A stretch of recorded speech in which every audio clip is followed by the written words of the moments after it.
Hello. Alrighty.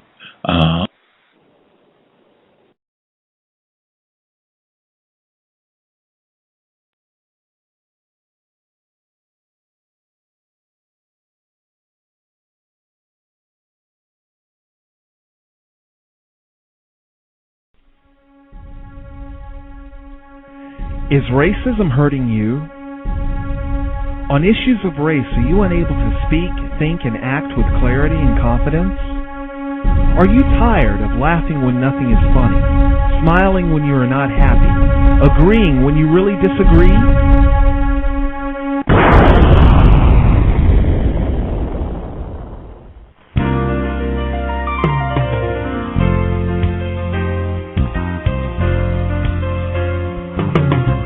At counterracism.com, you can learn specific strategies and techniques to counter the behaviors of the people who practice racism in all areas of activity, using words correctly, following counter-racist logic, even counter-racist science projects designed to reveal what racism is, how it works, and how to counter it. The open source code writing format allows you to pick and choose from a variety of counter-racist suggestions so you can produce the code that works for you. Stop by counterracism.com today and help replace racism with justice. That's counter-racism.com.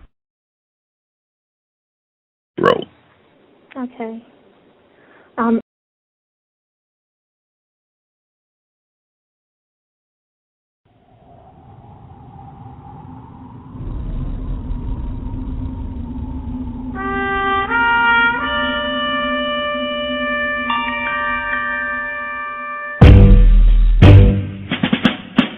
Hello everybody, welcome to the C.O.W.S. This is Justice here at Blog Talk Radio. If you want to learn, listen, understand, and question, go to blogtalkradio.com/victim-of-racism, and for more information on racism, white supremacy, go to my blog, justdojusticetoday.blogspot.com. My email address is justice.asap@yahoo.com. Replace white supremacy with justice, ASAP. You're just saying just buckets and buckets of words. Groovy. Context of White Supremacy. Gus T Renegade, Justice, in for another program to share constructive information on racism, white supremacy, what it is, and how it works. Trying to be on the counter-racist grind. White people are always on their job. I was just chatting with our guest and talking about how white people, they stay on their job. They make sure to repeat their message 24/7. They take no breaks with regards to making sure all the white people are on the same page with what is supposed to be happening within the confines of white supremacy. And I hope that non-white people, as we become less confused, we'll have that same dedication to just really trying to invest as much of our time and energy as possible to correct this problem immediately, and just making sure people aren't confused. And in that spirit, one of the things that I am super proud of with this program, being able to connect with non-white people all over the world. I really believe that is evidence that we, might be stumbling, falling, tripping in the correct direction when non-white people, from around the world can have constructive dialogue.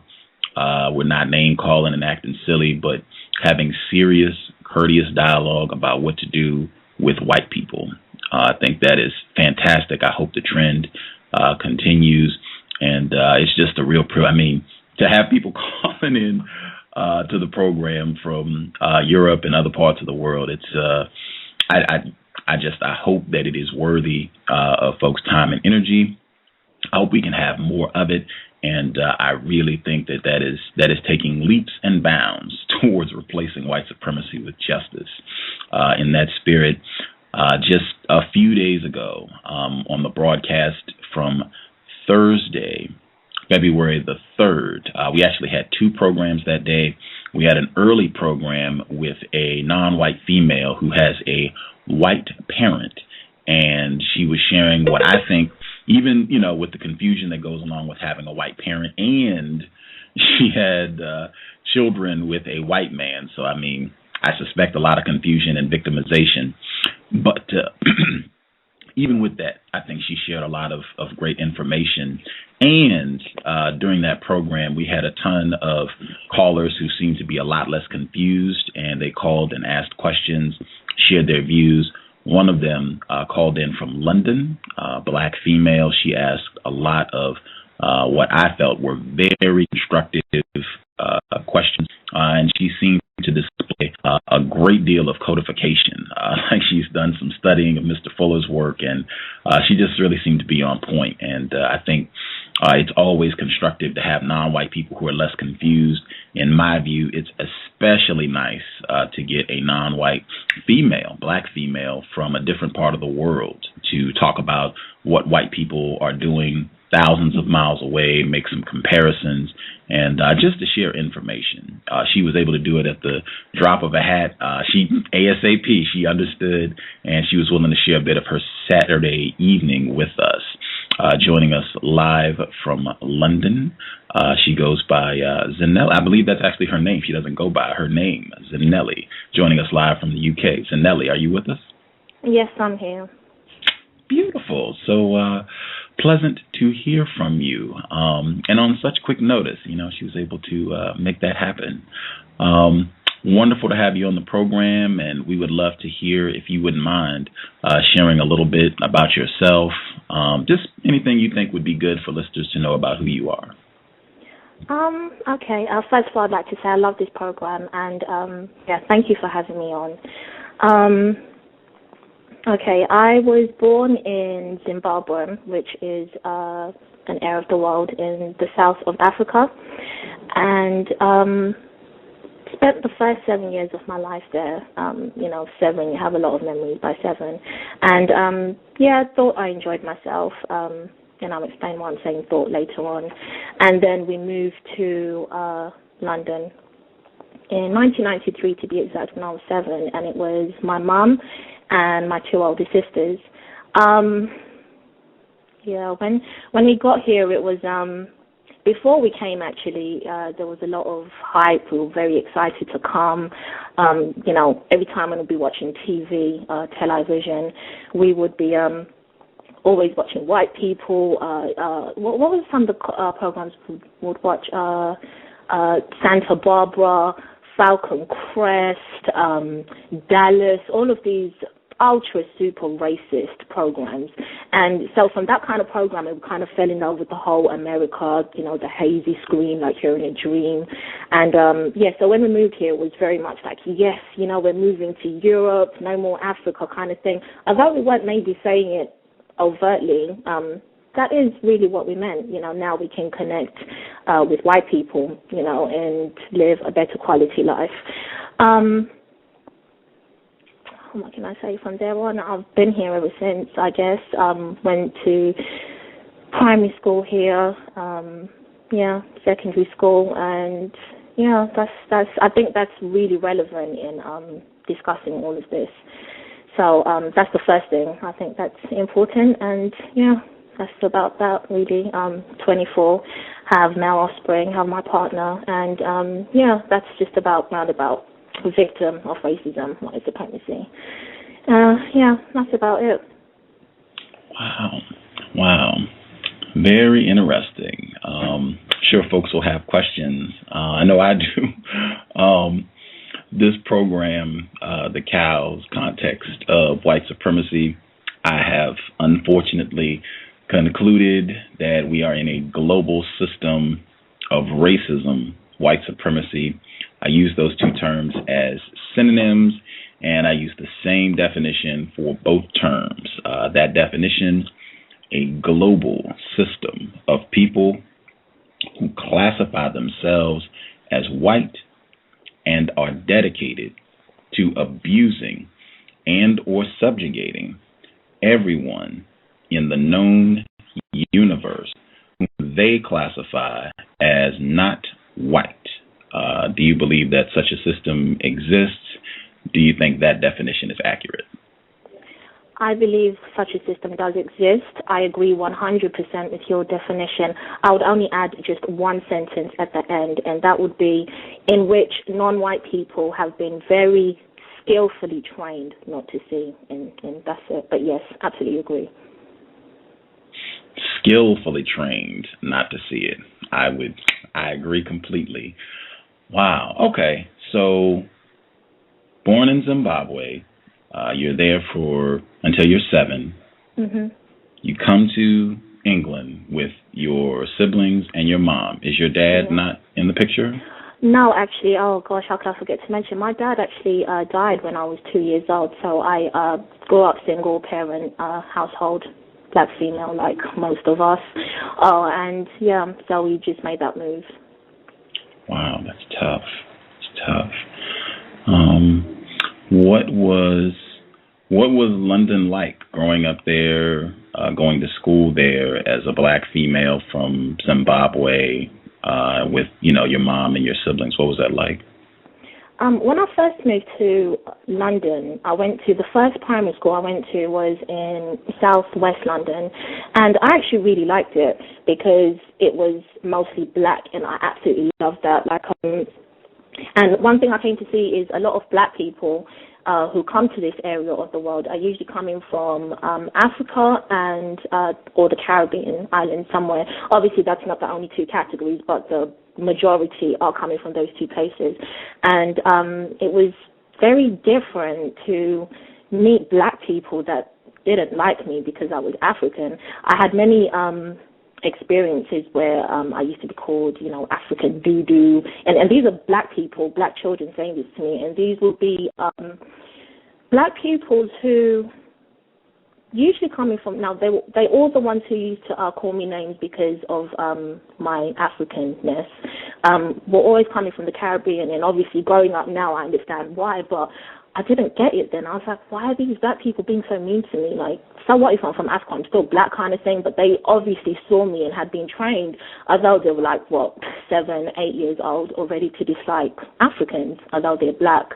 So this whole divide again with, white people with black people who were taken by white people away from Africa, and how they see African people as somehow a lower class to them.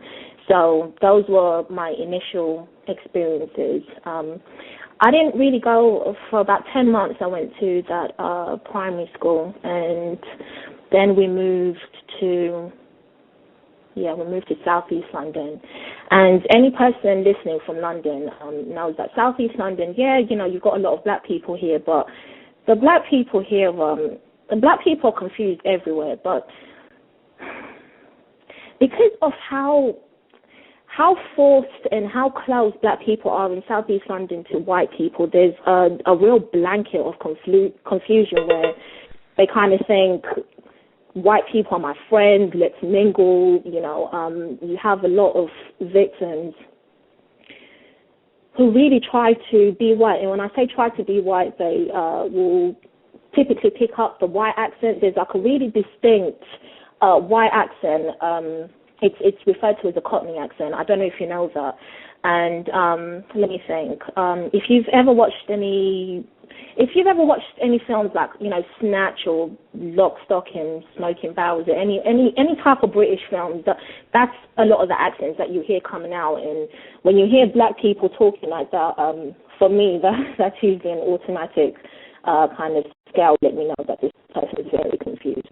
But so moved to Southeast London, went to another primary school briefly, didn't really like that one, but I wasn't there for very long. I think it was just 6 months, and then we moved to where I was before I moved out, my mum's house. And that primary school, I was the only black female in my class. And how they do primary schools here is you start in a year and, you just keep on going up. Your classes don't change. It's the same class until you finish primary school. And I was the only black female in my class, and that used to really bother me. And every morning, I remember when I'd be walking to school, I used to see this black female who later on became my friend when we went to secondary school.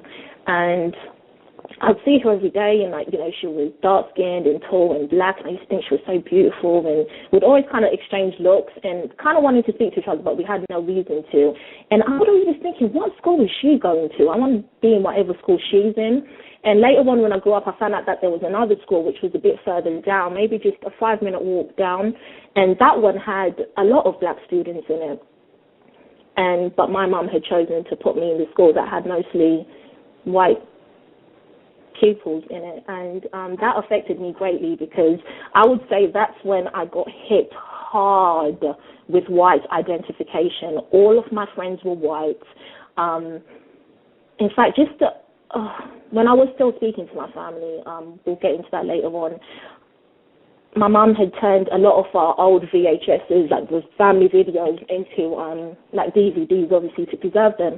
And we were watching one where it was my 10th birthday party, and I couldn't watch it. I felt really sick watching it, because here were all of these little white girls, and, you know, obviously, yeah, there were some black people there as well, because I had, like, some cousins and stuff like that, but it was mostly, like, these little white girls, and just the way I sounded, like, I sounded disgusting. And I remember coming back to my partner, and I was telling him, like, it disturbed me that how white identified I was. And because I was always around these white little children, and white children are racist, don't listen to anyone who tells you otherwise, I don't know, it's like I learned to see things from their point of view.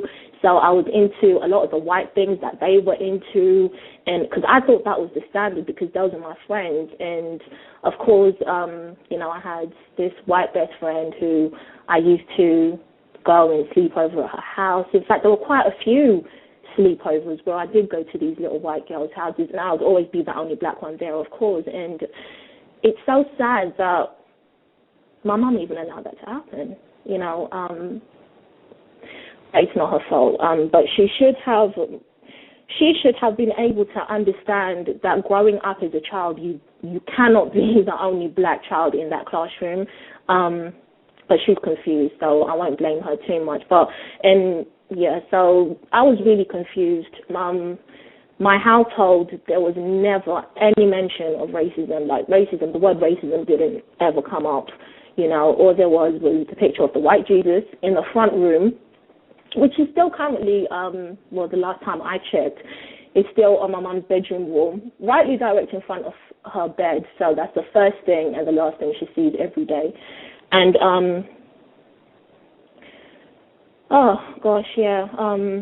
it was bad, because I was very, very confused. I got brought into the whole, you know, racism is something that used to happen a long time ago. You know, it's a new world now, and, you know, everyone is equal. We're all friends. Let's all mix up, you know, cowbell. And I was really confused. Really confused. I can't stress how confused I was. Really confused. Yeah. Wow. Were you talking about when you had, isn't that great? There are people listening in London. They know what the cowbell means. That's the children, the white children, racist children that you were, you know, at the birthday party and going to school with. Did they pick on you? Did they call you any nignog and any of these other names and such? They didn't do that, but... And this is why I want to stress that white children are racist, because how old were we? From like 8, 9, 10 years old. By that age, white children have already become refined in the way that they practice racism. And I want to repeat that again. By maximum 10 years old, any white child, be it a male or a female, have already become refined in racism. They're still learning, but they know the real basics about how you refine, how you practice white supremacy. And they never did anything to make me think, you know, they were racist or anything like that. But it's looking back, they never even used to act like I was black, which is strange, because I obviously was black. So they obviously knew that there were things that they could say and things that they couldn't say around me. So, that's what I take by that. It's not always what you have, it's also what you don't have that can help you build up the picture. So, yeah. That's a pretty strong statement. You repeated it that by 10 white children, by Mark Twain, Huck Finn, and Tom Sawyer's age, white children are refined. Not just that they know, but they are refining their skills by age 10. What did you see that, allowed you to come to such a startling conclusion? A lot of times, we would, as children, you want to pick out, little groups and stuff like that, and you're singing, especially at playtime and stuff like that. And a lot of times, there was this thing that they would do, and only white children, where you would take your t-shirt and you would kind of roll it up and kind of make it into a crop top. And every time I would do that, they'll be like, "Oh, okay, your skin is a bit different," or I don't really have exact things, and I wish I did, but they knew to hold their tongue. Many times they'll be talking about their noses or tanning or different things like that, and then they'll just kind of skip over me. And at the time, obviously, I didn't know. I didn't know to look out for anything, or that was strange. In fact, I would have probably said I was happy that they tried to make me not feel any different. Although, and I'm pretty sure a lot of my own memory bank isn't bringing up to me because it's still, part of confused memory state, so I wouldn't even be able to retrieve it unless, I went into some deep hypnosis or something like that, because I was very confused at that time.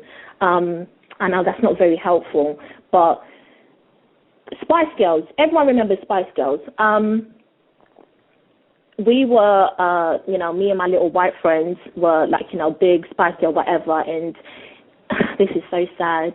Obviously, everyone knows that there was Mel B, who was the mixed race one, and every single time, I'm going to be, Sporty Spice, I'm going to be, Baby Spice and all the other ones. And it would always be and you're going to be the black one. Yeah, but anyway, so I'm going to be whoever. And I remember, gosh, this is disgusting. And I remember one time I was like, but they didn't even give me an option. But then obviously because I was black and she was the black one, it was no, you be the black one. And I remember that made me feel a bit bad. And yeah, but I really wish I had more solid examples to give, but I will definitely tell you that white people, and the thing is, when I will go to these sleepovers, the parents would be super nice. Oh, they could not be even more nice, which is, again, in the part of London that I live, it's not even about where you live. All white people are racist. It's impossible to have white skin and not to be a racist white supremacist. It just, that's one thing I don't agree with Mr. Fuller on. I think there are only two categories of people. You have your non-white people and you have white supremacists. If you're white, then you're a white supremacist. Even if white people could not be racist, since the criteria to be a racist white supremacist is to be white, there's no way to actually distinguish whether a white person is racist or not, since there's nothing they can say or nothing they can do, because deception is a big tool used to confuse people. So I just scrap out the other one and I just say you have white supremacists and non-white people. So I haven't forgot what point was I making. Yeah, that's right. So with the sleepovers, the parents would be really, really nice, and it's not until I grew up and I heard from another black female in my secondary school, she was like, when a lot of times when you see someone's parents and they're white being really, really nice to you, it's because they're trying to pretend that they like you and they're not racist. And we were all confused, but I remember that always kind of stuck out to me a bit, especially when I look back at, me going to these little white girls' houses and sleeping over, and the fact that my mum would even allow it, that's, anyway, she's confused. I have to keep on saying that I don't hold her accountable for anything that did or did not happen, but, yeah. Wow. Context of White Supremacy. The problem is white people. I'm just curious. Have you seen the film Eddie Murphy, James Earl Jones, Coming to America? Have you seen that film? Oh, yes, absolutely. What, any thoughts on that film? Well, I mean, just typical stereotypes. You have these Africans coming and, you know, they're just loud, excited about everything. Gosh, what can I say? Oh, I haven't actually thought about that film. What I don't like is how he goes for the light-skinned female. And I know she's not black. She's probably like mixed race or something, but, you know, they always get passed off as black. Yeah. I don't know what else I can say about that, but it's just stupid, really. It is. A lot of films, and that used to be, I used to watch that film a lot, and then you go up and you kind of see through it, and you're like, this is junk. Yeah, I think so. What do you think about that film? The portion that you just mentioned about the love interest of Eddie Murphy's character being very light complexion, and I mean that's standard, and I think they make her sister, who is significantly darker, they make her to be kind of promiscuous. Oh, yes, of course. How could I forget to mention that? Yes, absolutely. Yes, you said it. And she's got no morals. She'll come and be ready to devour your man, although you've just broken up with him, you know, in your house. Oh, gosh, yeah. You see, these messages that they implant in the minds of black people, and yeah. Have you watched the film Inception? Oh, yes, I have. Yes, ma'am.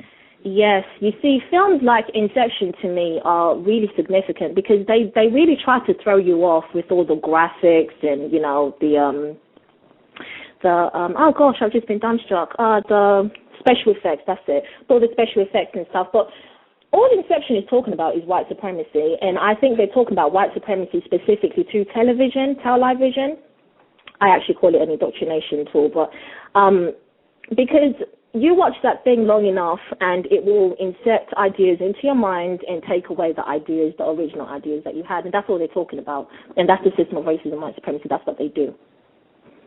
So they say things a lot to confuse people. Like, a lot of times, whenever I watch these Hollywood productions, these white supremacist productions, I always go in, and it's usually something that will, when I just heard the film title, Inception, I said to myself, right, they're either going to be talking about like MK Ultra type Inception, or they're going to be talking about white supremacy, but either way, it's still through the television screen, which is why I just don't watch TV anymore. Gave it up about 2 years ago. And I think all black people who have got children, especially, you need to turn off that TV, honestly. Only ever watch it for like the highest vibrational, you know, DVD, something that's actually imparting wisdom, constructive, you know, information for your mind. Otherwise, turn it off. Turn it off. It's destroying us. Absolutely destroying us.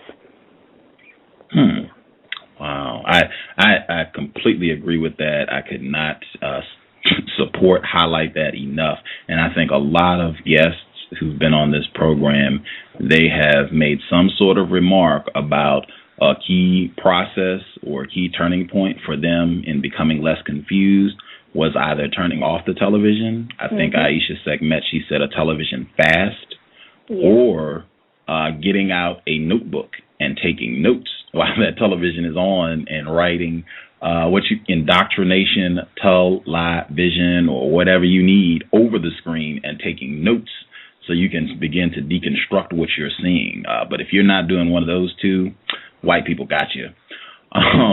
Absolutely, but you know what? I think even before you can start taking notes, you have to go through a period where you're without it. And the funny thing about television, it's like it's a drug. You know, it's literally like a drug. I've seen people going crazy without TV. I can talk about that a bit later on. But yeah, you go on. I wanted to rewind to Inception, because I think a lot of people, I suspect, have seen that film around the world. I mean, you got Leonardo DiCaprio. White people love him. Non-white people love him too. What specifically, you said, because you think that movie was talking specifically about racism, white supremacy, and I'm remembering the film, and it's about implanting ideas in someone's mind and doing it in such a way that they don't even know that you planted this idea. They think it's theirs. How do you think that a film such as that, what message specifically about white supremacy were they trying to convey? That they have the power to create the values that they have the power to make you think how they want you to think. That's just honestly, in a nutshell, that's how I see it, just like that. I don't think there's anything really more to say about it other than they can take away anything that you are trying to think or put together for yourself, take that out, destroy it completely, and put in their values so that you do what they want you to do. So they don't have to be there, you know. I think the plot is something about, you know, trying to get some rich kid to, you know, go against his dad's, break up his dad's corporation so that some non-white person can be able to succeed or something. And that in itself is significant, because here you have this non-white person saying, look, if this thing doesn't, if that other corporation or the white supremacist son, the son to the father, if he doesn't change his mind about that deal, then I'm going under, which of course, again, is implicating white supremacy. As long as a white person is there, a non-white person is going to suffer and is going to end up, you know, going under or, you know, feeling pain of some sort in some way. And, yeah.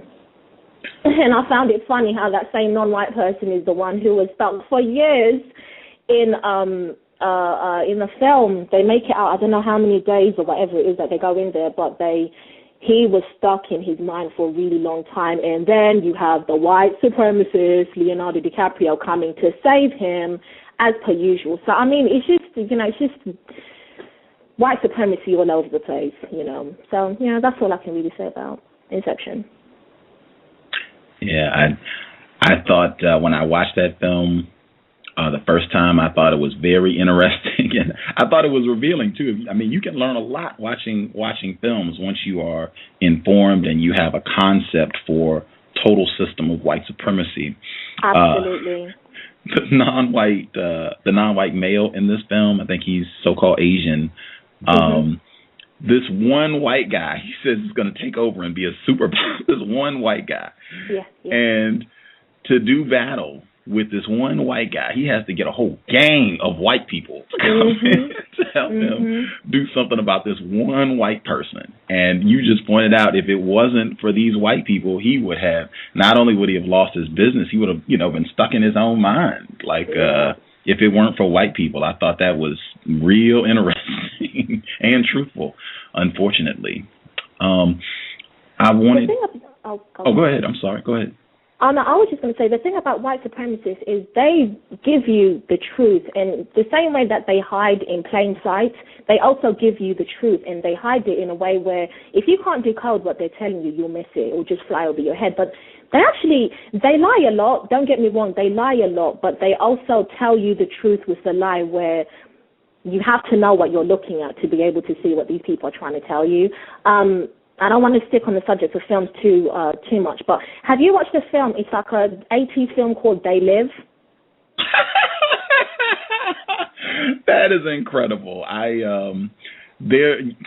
Tater Pie, someone made a YouTube video of me reading a counter-racist film review of They Live. It's on YouTube right now. I think that is a fantastic illustration of white supremacy. I have seen it many times. Yes, I just thought I'd throw that in. It's a great film to watch, great film. And I think it's very symbolic how, obviously, all the alien beings are all white. You don't get a single dark one. And also, a single black one, excuse me. And also how to make the black man be able to see. Do you remember that fighting scene? That's really significant, that fighting scene, because you literally had to beat this man to make him put on the sunglasses because he did not want to see. It's like, even just out of curiosity, we're like, okay, so what are you talking about? But it's like, no, I don't want to have anything to do with it. No, they've told me you're a bad person. Go away. And I don't like the fact that they made the main person white, because, again, that will confuse you and thinking, oh, but then some white people are good because they want to bring down the system, and it's like, whatever. But overlook that the same way we can overlook all the white characters in the Matrix, you know, because we know they were supposed to be black. But, I think that film is really significant, really significant. I would agree, and it's online. Like if you are a non-white person and you listen to this program, that film has been mentioned a lot, like a lot of people. Yeah. Dr. Baruti, it just keeps being mentioned and mentioned. You should probably check that film out. And that fight scene that Miss Zanele just mentioned, Back of the Bus, that was one of the first films I think Back of the Bus and myself watched when we became informed about white supremacy. Yeah. And that fight scene, man, I mean, and you have to comment on it because the scene is so long. It's like a 6-7 minute, and I mean 6-7 minutes movie time is a long time to, just watch them fighting. And he's just like, there's a system of injustice where you just look. And this black male, I mean, he almost has to kill him to put these glasses on, and that is total representation of victims. Like white people have done such a good job getting us to not see this system that, man, it is. But that's why we're doing this, and hopefully we can start telling people younger, so we won't have to keep going through this. You said that, as you became less confused about white supremacy, you have had less contact with family members. Why has that been the case? Oh, it's not even less contact. It's no contact whatsoever. It started around 2004 when I met my black partner, who is very dark-skinned. And coming from, I'm not actually generalizing, it's quite true. A lot of black people in Southern Africa tend to be, no, it's not all of them, but a lot of them tend to be quite light-skinned. And still black, but just quite light-skinned. And the fact that I met this black male, and when we met, we just kind of, we connected so much, it was just like we became inseparable, and before we knew it, we're living together, and, my mom had she had a serious problem with this. And I remember the first time, because just being around him, and I often tell him, I used to say this to him a lot, he was my Morpheus, like the character in The Matrix, the Morpheus who woke up Neo and, woke up a lot of other people. He was my Morpheus. And I met him just when I had moved out my mom's house, and I think it was like divine intervention, meeting him, because he helped me make so much sense of a lot of things that I had been confused about for a long time. And just within weeks of knowing him, I started behaving quite differently. These are still very early days, by the way. And my mom didn't like it. She just despised him. And it got to a point where they were like, my family were like, well, we want to meet him, we want to meet your partner. And he had already told me, I don't want to meet your family, because at the time, both of my sisters were going out with, both of them had white men. And cowbell, thank you. And so basically, he was like, I don't want to meet them. They're not going to like me. It's not going to go down well. I don't want to meet them. And which was very, he was already seeing potential conflict that was going to be inevitable anyway, but that was going to come up. And they were putting so much pressure on me. And on the spot, I didn't know what to say. And I was like, he doesn't want to meet you because you go out with white men. And there was just like this silence. No one said anything for a good 10 seconds. And then white identification program comes on. Yeah, well, anyway, he's no good anyway. I don't want to meet someone like that. Oh, he's racist. I don't believe it. I don't want to meet him. Oh, and then my mom comes, you mean you're with a racist person? How can you be with a racist person? How can you be with someone who thinks like this? Really putting me on the spot. And one of the main problems was the fact that I didn't cut him off. They wanted me to. They tried a lot to make me leave him. My mum used to use a lot of psychology on me. You can't be with someone like this. You can't be living with someone, and, you should be married, all this and that, which, all fell and good. If there wasn't a system of racism, white supremacy, things could go how they're supposed to. But I connected with him like I've never connected with anybody ever. And it was, as soon as I met him and we started talking, it was like, I don't know, some sort of atomic explosion happened, and there was, no going back from that ever. And I think I already made my choice back then, but I hadn't accepted what I would have had to do by not letting him go. Anyway, as time progresses, both of my sisters are older than me. So the middle child, her white boyfriend, used to come around my mom's house a lot, and I'll be like, gosh, I had to go and sit there again, and, I didn't want to upset anyone, and, so I'm there just...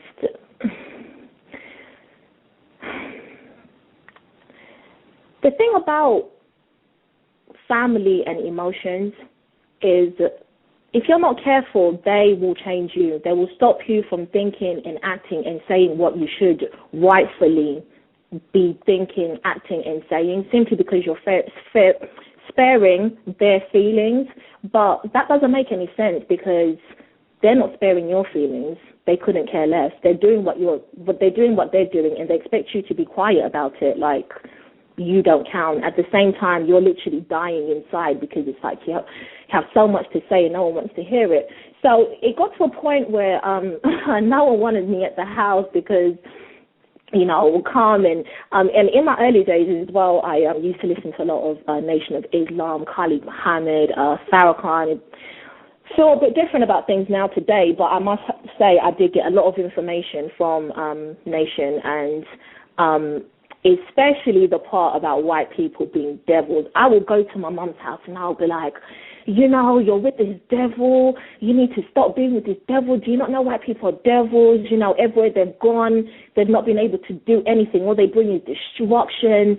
Look in that same Bible you're looking at. What is the devil? Kill, steal, and destroy. That's white people. And I used to go on really hard, and they used to hate it. One time I remember, same devil speech, trying to give it to my sister. Both my sisters were at home and my mum was at work, and I was there trying to talk to them about racism, white supremacy. At the time, I wasn't calling it racism, white supremacy. I was just talking about white people this, white people that, and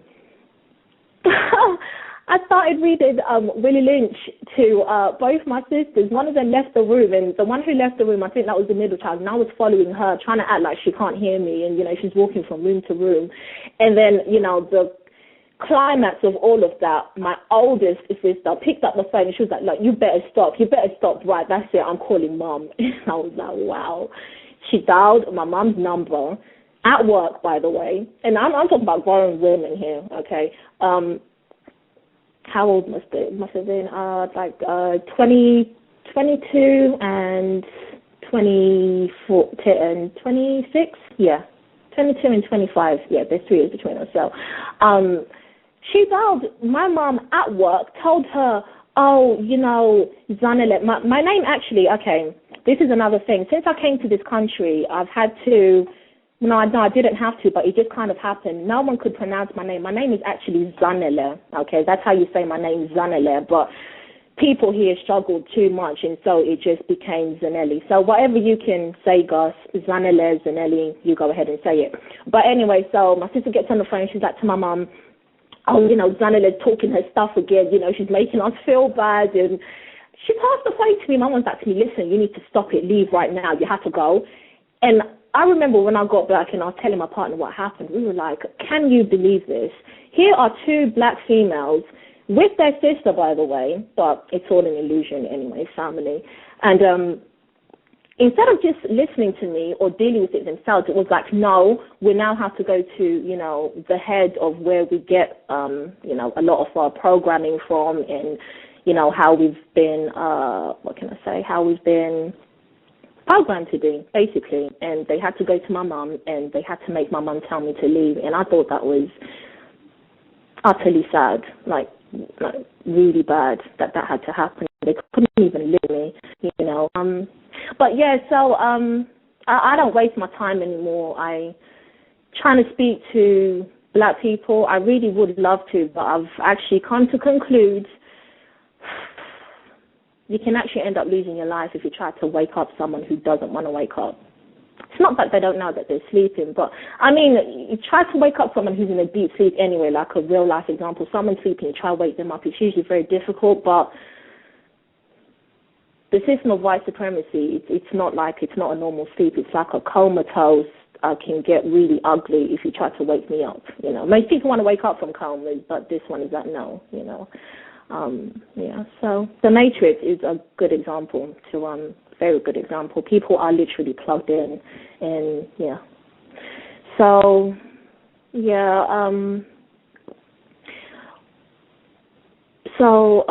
what can I say? Okay, so basically, as it went on, I was kind of banished from the house for a bit. Like, you can only come if you're not going to talk that black stuff, So I gave into it. I was like, I don't want to upset things with my family. Let me just kind of tone it down a notch. One thing which I found really disturbing and made me understand the extent to which my mum was not willing to discuss anything serious. I read a book a long time ago by someone called David Icke, and I don't credit David Icke now. He's a white supremacist, and his work is full of white supremacist lies. But there is one man who is mentioned in his book, I think it's called The Bigger Secret, and I've watched a lot of extensive documentary on Malcolm Mutua from, he lives in South Africa, he is from South Africa, and he's like what you would call a shaman. And I'm very familiar with such people, like growing up and stuff.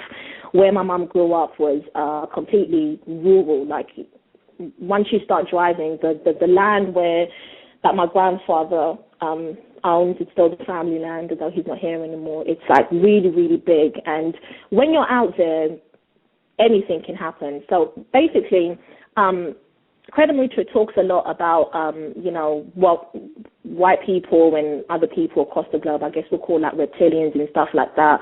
And my mum had told me, like very brief encounters, like when they were younger, like when they would have to go out to the toilet, like at nighttime, they would see like these strange lights, and they would kind of like zoom in and zoom back out, zoom in and zoom back out. And I remember this like from way before I even came across this word. And the word which, it's a Shona word actually, but which Southern Africans use for these so-called reptilians is it's Chitauri. Now, this word, Chitauri, if I looked at it and I had to translate it in Shona, I'll just say that which talks, right? So I knew that I didn't want to say it to my mum. I just wrote it down on a piece of paper, and I said, Mum, what does this mean? And I handed her the piece of paper. She must have stared at that piece of paper for about 10 seconds before she even looked up. And instead of saying, oh, it simply means, that which talks, come on, you should know this, she asked me, where did you get this from? And I told her, I've been reading this book, whatever, and she was like, oh, I don't know. And I found that really strange because she didn't even tell me the basic definition of it. That's when I said she has some serious things that she has gone through that she is not willing to discuss.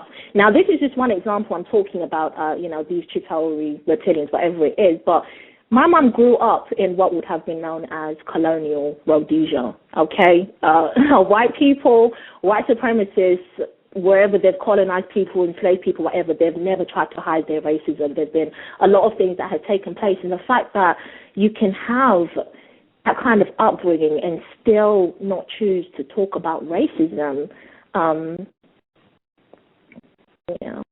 found that sad.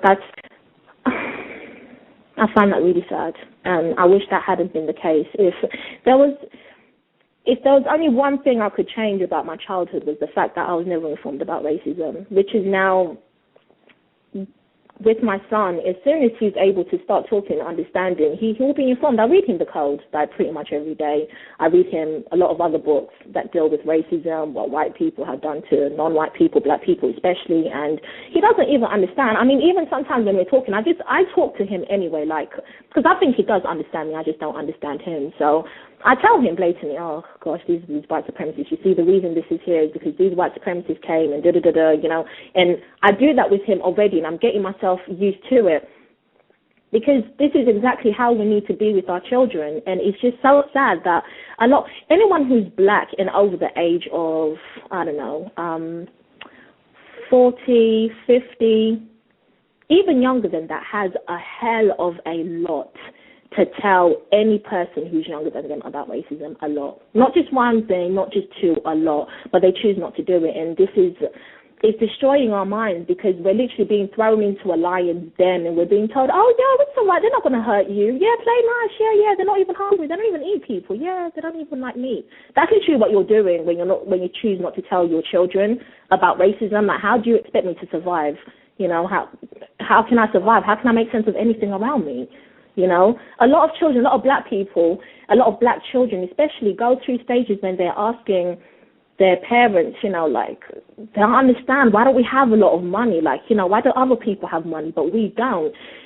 So many things that children are taught, especially like being really materialistic and a lot of these things, you can drastically change the stress that your children give you because of TV and all the programs they're getting from these white supremacists simply by explaining to them the system. Your children shouldn't be stressful to you.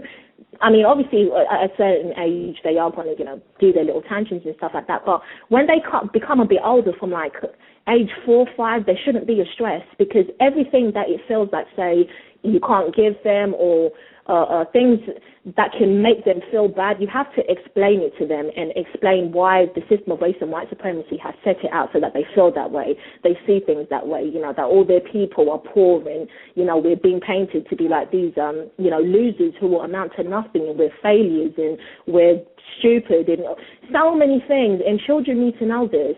You know, if you love your child, you need to tell them about racism and white supremacy. You have to do it. You know, you should go kill yourself if you're not willing to go tell your child about racism and white supremacy because they might as well not even have a parent.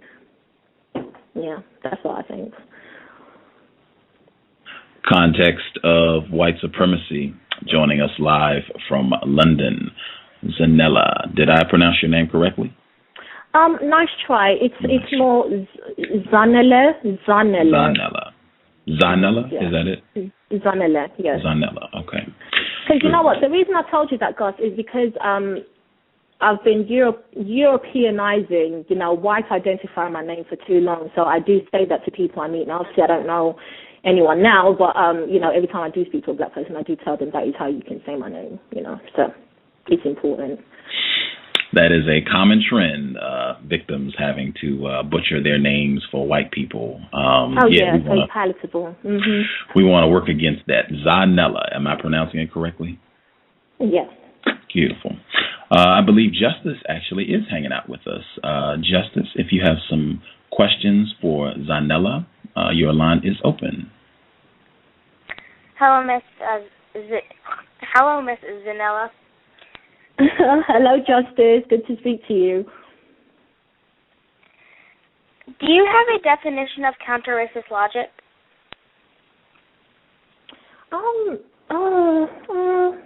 Well, I guess it's not a set definition. What I would just say is counter-racist logic is looking at what is in front of you and what may also be missing, because white people tend to give us all information and scenarios to play through, and understanding that you're a victim every single time, and decoding it. I hope I've answered your question. Never had to answer that before. How long have you been studying counter-racist logic, counter-racism? Since I was 18, so that's like the past 6 years. I'm 24 now. 25 in June soon. So, yeah, that's 6 years. Has becoming more informed about racism, white supremacy, helped you in any way? If so, how? Oh, gosh, absolutely. A lot of things. I didn't understand anything that was going on in the world. I didn't understand why black people are the way that I didn't understand the image that black people had, because coming from Zimbabwe especially, I always knew that, you know, black females, you know, we have to present ourselves with, like, you know, really high standards. There's things that we can and cannot do. And when I moved to this country and I started seeing a different side to black people, and I didn't understand it. I was like, and I couldn't put two and two together, because no one had ever given me anything to go by to say, no, it's because white people are programming non-white people, especially black people, to act the way that they act. And it's also helped me to understand every time I look at a white person, I'm staring in the face of my enemy every single time, with no exception, even if it's a white baby, you know. They may not know how to practice racism yet, but as soon as they become old enough, they're going to do it. So it's helped me greatly, and it's helped me. I'm really grateful that I've been able to pick up this knowledge. I don't know everything. I'm still learning. I'm still on my journey and my path, but I'm glad that I know what I know now with my son, because if I didn't, oh gosh, yeah, it will probably be a disaster. I'm glad that I have a lot of constructive information I have to share with him. I think that's the single thing, understanding race and white supremacy, that has made me a far better parent than I ever would have been if I didn't understand it. A better person, a better partner, I will never look down at anything that a black person is going through and blame them, no matter how bad it is, because I know white people have programmed us, and an automatic response is to hate ourselves, and that's what they want us to do, hate ourselves so greatly and be willing to, do the unthinkable to each other, but never look at white people. So it's helped me a lot. It's helped me a lot. A lot. How do you function around white people everywhere you go? I actually don't come into contact with white people very often, and when I do, it's usually just like in public, public situations where they're walking past me. If I am in front of a white person, though, I never smile. Because a white person, I think, knows what time it is when you don't smile at them. Even when they do smile at you, I've trained myself not to. I used to before, but now I don't, because why am I smiling? I don't waste my time getting myself involved in these mindless conversations about weather and all of this kind of stuff. But unless you say something that requires a response, I'm not going to, talk to you. And when you do say something to me, I do question everything that you say, and I don't let you confuse me. That's how I function around white people. What are some of the best things non-white people can do to work against racism, white supremacy? Beautiful question, Justice. Beautiful, just like you. One of the main things non-white people can do is stop watching television. Just being alive means that you're going to support the system in one way or another. But I think all black people should always buy the cheapest, most practical thing that they need. Stop wasting time hanging around with other black people unless you're doing something constructive. What else can I say? Be careful how you invest your money. Like, really be careful the food that you're eating. I think we should all stop drinking. We should all stop smoking. And I would love to see black people boycott this whole sports and entertainment. I know that's probably going to not happen, but we should leave it all alone. Stop buying their magazines. Stop supporting them, just in any way possible. And if you're going to buy something, just ask yourself, why am I buying this thing? What has this thing got to tell me about myself, and how is it going to help me find out more about race and white supremacy? And, if you can't answer positively to any of those questions, then leave it alone. Because we're taught to buy a lot of stuff that we just don't need. A lot of stuff. You will have someone starving, but, they're happy because, they've got that Gucci bag or whatever. And we need to start supporting these homosexual designers as well. These white supremacists, what people don't understand is fashion is actually another way of saying condition. If you fashion something one way, you're conditioning it to be one way. And we need to stop, trying to follow fashion and, these beauty standards. And, I've watched a lot of, I have natural hair, right? I've been natural since I was 18, and that was one of the things that I knew I had to do. That was one of the first things I did, actually, to say, right, that's it, I'm getting rid of the white identification. And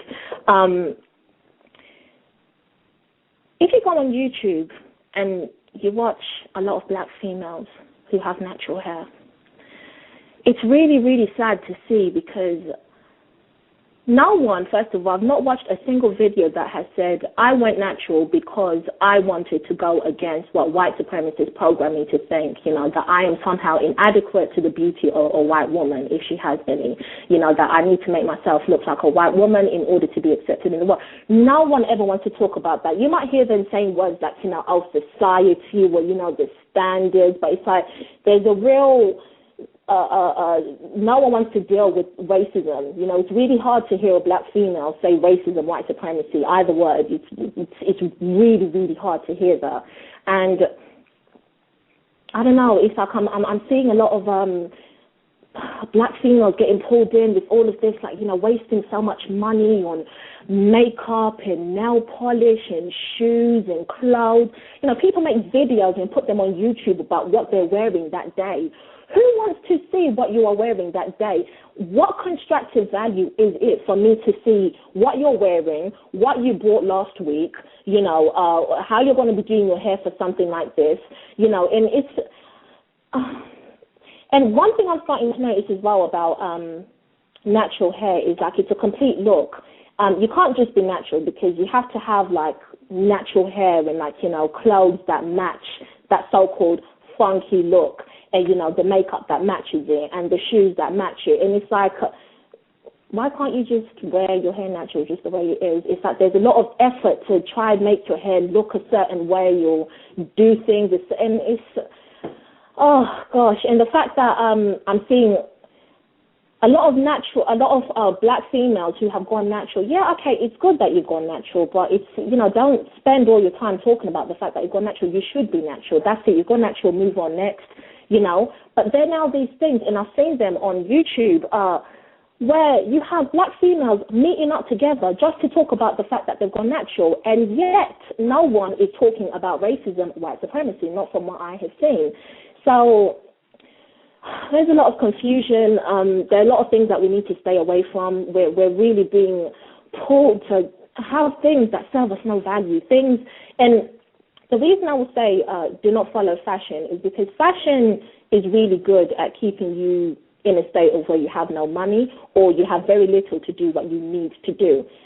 Every month, every 2-3 months, every week sometimes, you've got this today, but you can't wear that again until some homosexual white supremacist comes and tells you that it's back in fashion, or, you know, you can't do it. And so now you have all of these things stacked up. You can't do anything with them. You can only wear them when some homosexual white supremacist has told you you can wear them. And it's just, there are a lot of things that we're putting our time and energy into that are just so unnecessary. You know, I see people, black people who I know have got no money. I know you've got problems. I know you're suffering. I know you're hurt. You're going through it. But you're more concerned about putting your baby in designer clothes. Like, you know, we need to get our priorities straight. And that's a very big distraction, because these white supremacists, they're doing it on purpose. They know that black people, once we have a lot of things, we feel like, well, it's increased my value in the world. Yeah, so I've got this. Yeah, but I've got that. So it means that I'm somehow more important. And that's just... it's not the case. So, yeah, I hope I answered your question. What are your views on anti-sexual behavior, and do you see a lot of it in your part of the world? Oh, gosh, absolutely. I suspect that there might be someone in my family who could be a homosexual. You see, I don't know, but I suspect it highly. I'm completely against it, 100, 1,000% against it. And it's just, once you do that, it's once you engage in anti-sexual behavior, it's just a sure sign that white supremacists have, like, they've put their stamp on you, like, through and through now. You completely identified. You couldn't be more what we want you to be. So I think that's often like a final step into saying, yes, you know, give me the white culture, give it to me entirely, you know, all of it, because it's white supremacists who created homosexuality. If you go to places in Africa, you will be killed for being a homosexual. They put it on white supremacist news and they say, oh, look at these people, how can they be like that? You know, you have these confused victims running to a white supremacist saying, look at what they're doing to us. But that's exactly how they need to be dealt with. And simply because it's wrong, you should not be doing it. Who taught you to do that? When did you start doing that? Why are you doing it? Who makes you think it's okay? You see, these white supremacists are just behind so much. And again, back to what I was saying to Gus about Inception, they will make you think that you are doing something that you want to do, and it's your idea, but it's not. You know, so I'm completely against it. Completely, 1,000%. Do you talk to your offspring about racism, white supremacy? If so, how do you help your offspring learn and understand racism, white supremacy? I do have conversations with him. I read him the code pretty much on a daily basis. But see, he's not talking yet, so it's just more coming from one direction. But as he gets older, though, what I am going to do with him is I've already put written notes about ways I'm going to teach about race and white supremacy. There's going to be a lot of field work where we actually just go somewhere, we analyze, people passing by, people doing things, and analyze the race and white supremacy as, it's taking place, noticing, non-white people with white people, things like that. Just noticing, just by observing people for maybe like an hour or two or something like that, different locations, stuff like that.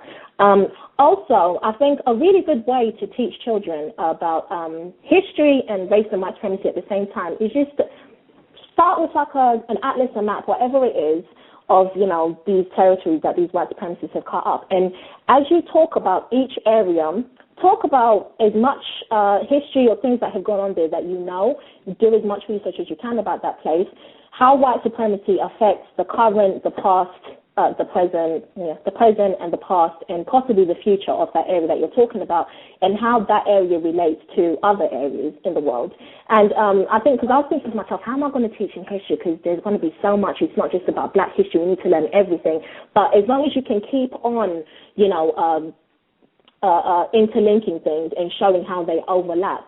I mean, for example, when I was in secondary school, my white supremacist teachers conveniently, the white supremacists who obviously set the syllabus, conveniently forgot to tell us, the black pupils, when we were learning about the Tudors and all of these other white supremacists, conveniently forgot to say how much they were making at the time, because slavery was in existence, and, how rich these white supremacists, this so-called royal family, there's nothing royal about them, that this monarch were making. You've got this, what's her name? I don't like to call them kings and queens. You've got this one called Mary, this white supremacist who was in Scotland, and she made so much money from, the selling of slaves. You had the one called Elizabeth I who made so much money from the selling of slaves. And I found it really funny how they forgot to mention that, because I probably would have been a bit more interested if they had thrown that in, But and just in case you're wondering, in the English syllabus in the school system, not once did I learn anything about black anything, nothing. There was a very brief time, I think for like 1 week, when I was in primary school, when we just learned about the Egyptians, and of course in all the books there were these, Arab-looking, mixed race-looking, like yellow-toned skin people, and that was just, to hype up on a trip to the British Museum, which of course is a place where these white supremacists have stolen so much of the artifacts and things that our ancestors left, and they keep them stored there. So, and that's all it was. So I think it's important to you have to teach your children in as many ways as possible. You have to be creative with it, because everything that happens to them, everything that doesn't happen, you always have to relate it to to white supremacists, so that they, growing up as a black person on this planet dominated by race and white supremacy, if you're not taught about racism, there's so many traps for you. It's like literally it's like being in a field with a million mines. If you don't know how to deactivate each mine, with each step that you take, you can get blown up, and that's literally how it is. So I think it's good to be creative, and I really can't wait for my son to be older, because of course he will be homeschooled. I am not going to put him through the abuse of putting him at the hands of these white supremacists to teach my son about what he should be knowing. Absolutely not. And that's a sacrifice I'm willing to make. I understand it can be a bit difficult, but I think more black people really need to start really seriously thinking about homeschooling their children. And I think my son, the absence of television, and, we read a lot, he just plays with himself. He's not even 2 yet, but I know he's doing things that other 2-year-olds, 3-year-olds aren't even doing yet. The only thing about him is he doesn't talk. He's so smart and he learns so quickly. He will see me do something once and he'll start copying it. Something like he knows how to operate the washing machine. What else does he do? It's the way he uses his mind. It's like I want to keep him on that path. There's no way I'm going to go throw him in a class of like 30 plus students and he's just there in the background and he's being, taught like a retard, because that's what you do. You retard your children when you send them out into these white supremacy school systems. That's something that we seriously need to think about. So homeschooling is going to be really fun. It's going to be really creative. It's not going to be like you're boring, standing there with with the blackboard. And no. It's going to be like really hands-on learning, really hands-on. I think children, and I can already see he likes to be on the move. He doesn't like to sit too still for too long. And that's a lot of black children. But, these white parents will say, oh, your child has a learning deficiency. They've got ADD. We need to put them on medication and all these other things which aren't true. But because we don't understand ourselves, we listen to what white parents tell us about our own selves and our own children, we just hand them away and we don't even question it. And I think very soon the day is going to come, very soon, black people, brace yourself, when these school systems will turn around and tell you, the parent, we don't care what you think. Your child is in our possession for most of the week. We have the higher power to say what happens with your child. I'm telling you that day is coming. I can already see it coming, where you as a parent will be like, no, I don't want to do that. And it's like, no, that's going to happen, we need to stop vaccinating our black children. We really need to stop doing it, because these people are devising all types of ways of killing us. And every single time your black baby gets injected, how can you verify what's in that injection? Do you know? What, because some white supremacist told you this is what it is, you're going to believe it. So, yeah. What do you do when you are around white people who practice racism, white supremacy? Oh, I like to question white people. I like to question them a lot. Actually, one incident that happened just the other day, about a month ago, just a little over a month ago, there was a worker who came in. I live in a council flat, so he came in to paint my ceiling where it had been recently plastered because the roof was leaking, whatever, it had to be fixed. You're not going to believe it. Well, you are going to believe this story. So basically, I was there. He came, left him to do his thing. My partner wasn't around, and I was in the bedroom brushing my son's teeth, and I could hear a tap running. And I was thinking, is the person just going into my bathroom, like using the tap, like not even asking? Anyway, I finished brushing my son's teeth, and as I went to the kitchen, he was coming out the bathroom, and I was like to him, don't you know how to ask when you need to use something? And he was like, oh, pardon, sorry. And I was like, don't you know how to ask? This isn't your home. If you need to use something, you should have asked me. I need to get some water. Can I go into your bathroom? He looked at me puzzled because he didn't expect me to say that to him. And he was like, it's just water. And I said, so what? You don't live here. If you need something from another room, you've come to paint the ceiling. So you stay in that room. If you need anything from another room, you need to ask me first. And I was like, I guess I just forgot. And he tried to walk past me, like blowing it off. And I said to him, I bet if I was a white woman, you wouldn't have forgotten to ask. He was stuttering for about 10 seconds, until he finally was like, I don't think it has anything to do with race. I don't think it's got anything to do with race. He was just repeating himself. Anyway, went to go bath my son in the bathroom. When I finished bathing him, he had packed up all his stuff, and he was like, I'm leaving. I said to him, have you finished? And he said, no. And I said, so why are you leaving? And he said, because of what you said. And I said, what did I say to you? And he said, oh, all of that stuff about, a white woman.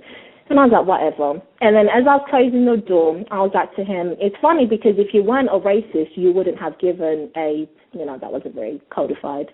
So basically, called up his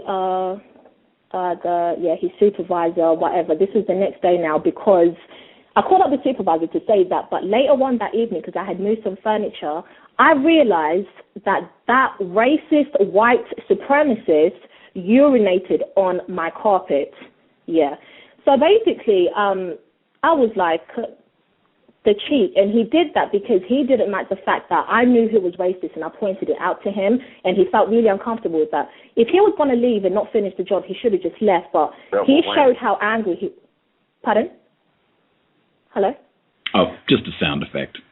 Oh, okay. Yeah, but he showed how angry he was by urinating on my carpet. So I didn't discover it until much later on, took pictures of it, whatever. I called up his supervisor many times that day, didn't get through.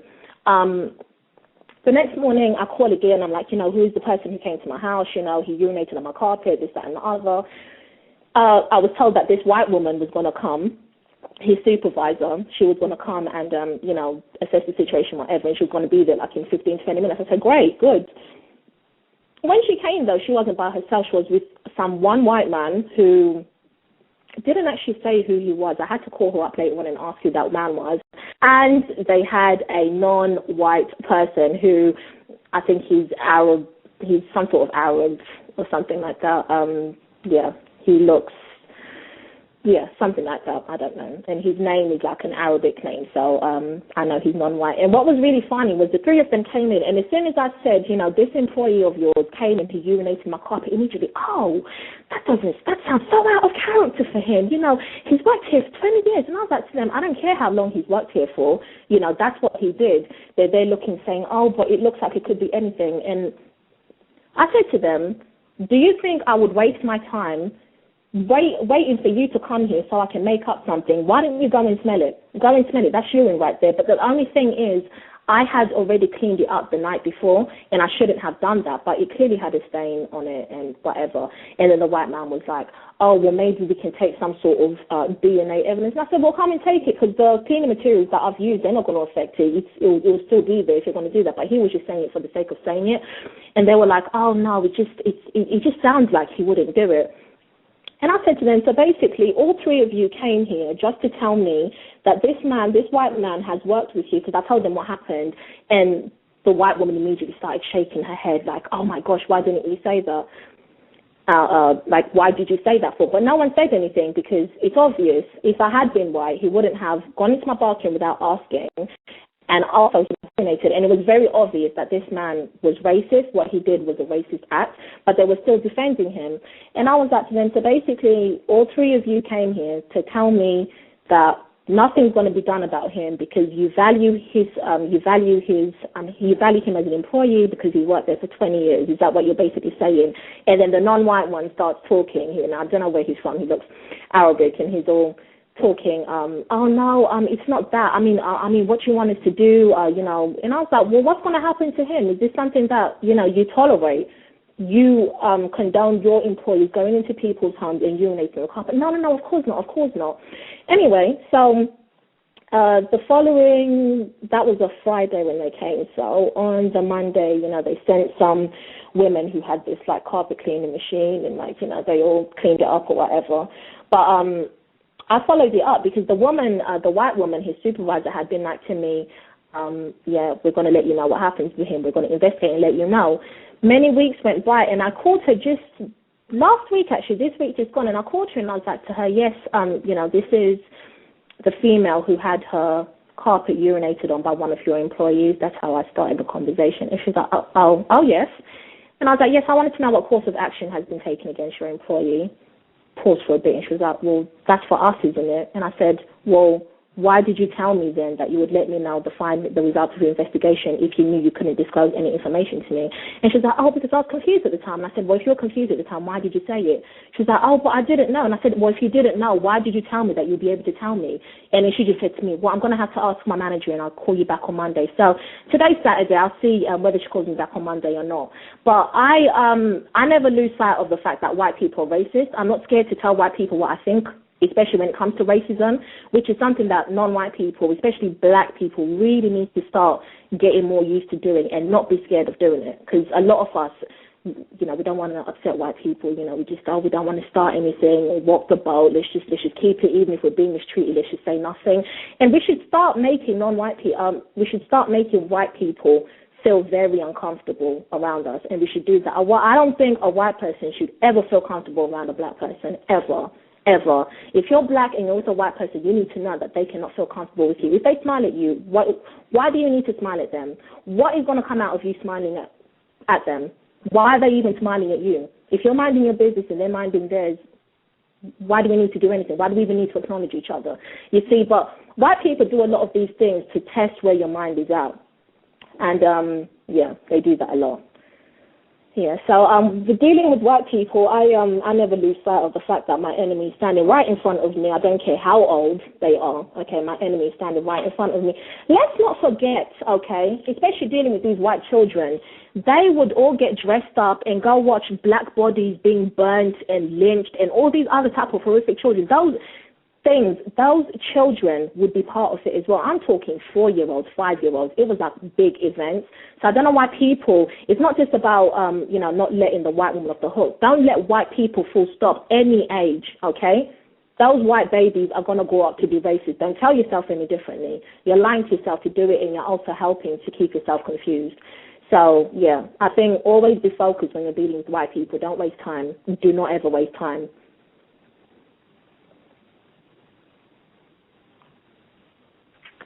You seem very informed about racism, white supremacy, but I know you probably don't have any white friends, but just for the record, do you have any white friends now? No. I don't keep myself around white people ever. I don't.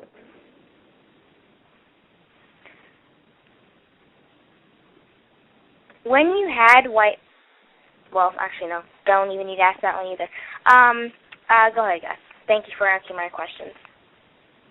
Sure, Justice. It was really nice to speak to you. Justice, you're so smart, and you're going to be a very, very powerful woman. Your mind, definitely. You remember that. You keep doing what you're doing. Context of white supremacy. Actually, I'll take that back. I would like to ask this one quick. I just want to ask this one quick question. Sure. When you had white friends, what was said or done to bring an end to those situations? Oh, it was just a natural progression of growing up. And when I was in primary school, all of my friends was white. Like I mentioned, when I was the only black girl in my class. But when I went to secondary school, I loved it because it now became a big group of us, and there was only one white girl there. So although, the white presence was still there, it had become, very limited. So, yeah. And that's just what it was. I just left secondary school, and I left primary school. Once you leave primary school, you don't keep in touch with those people. Some people do. I'm sure some white people keep in contact, but there was no reason for me to do so. And yeah. Alrighty then. Thank you. Sure.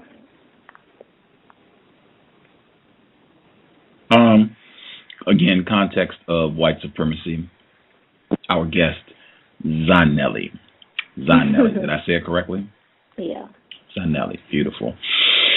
I want to pitch a question from an investor.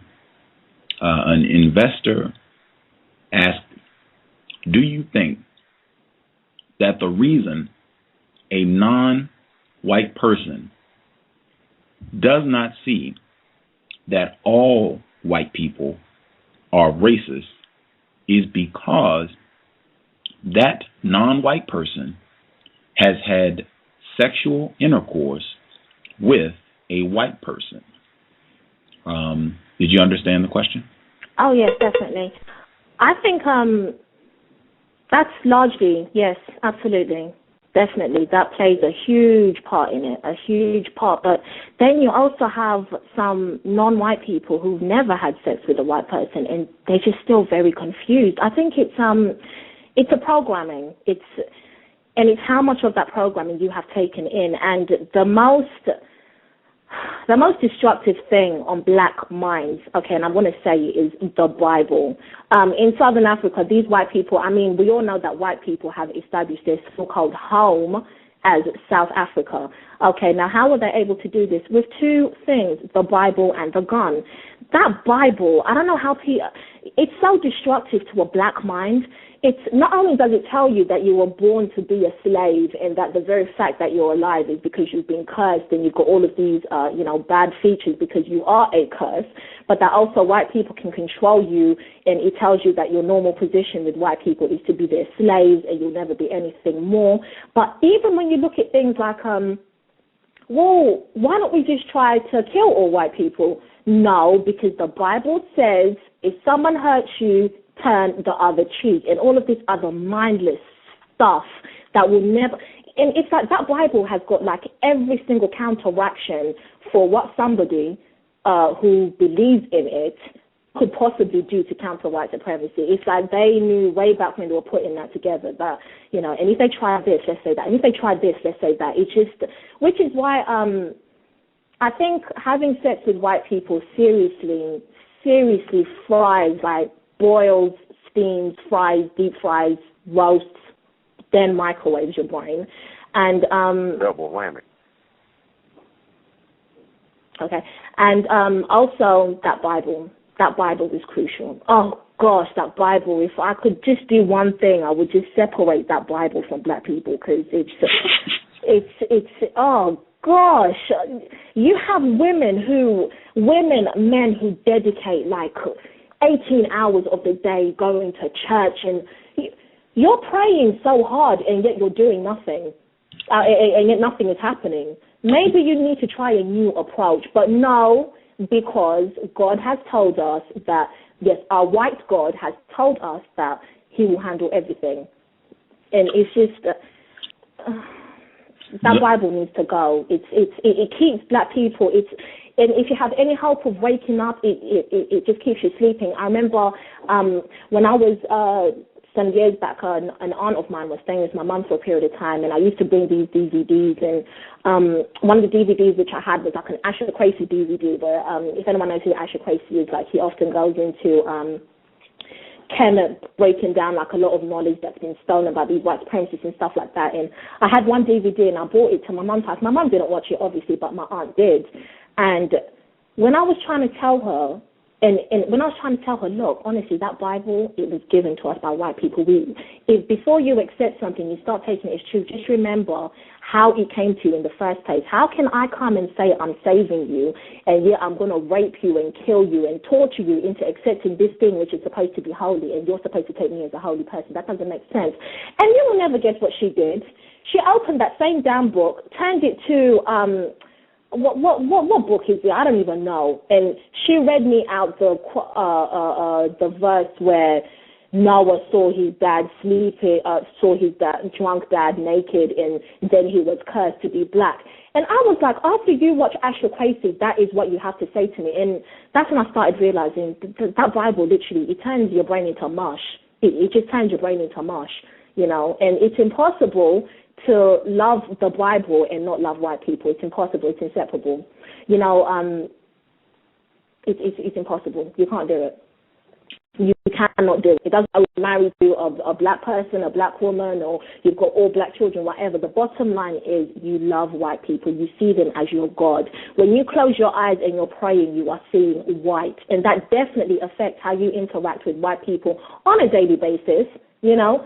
So that Bible needs to go. It keeps our people sleeping, you know. Yeah. And it's no good to turn from the Bible and then run to the Quran either, because you're still sleeping. Anyway, yeah.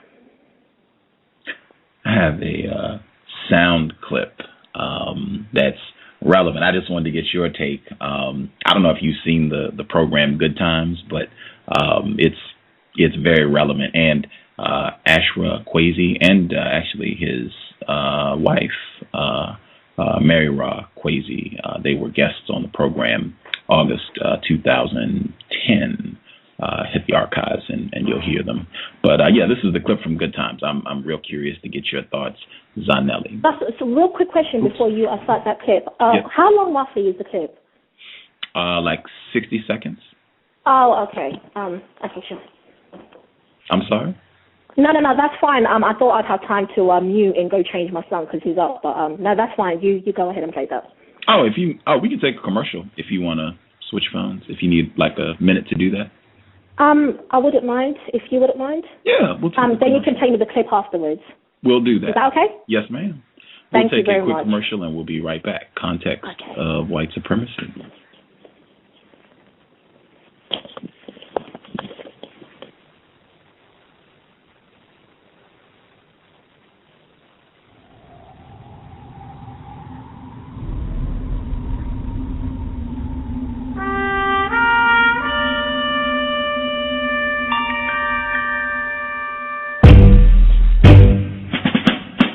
Hello everybody, welcome to the C.O.W.S. This is Justice here at Blog Talk Radio.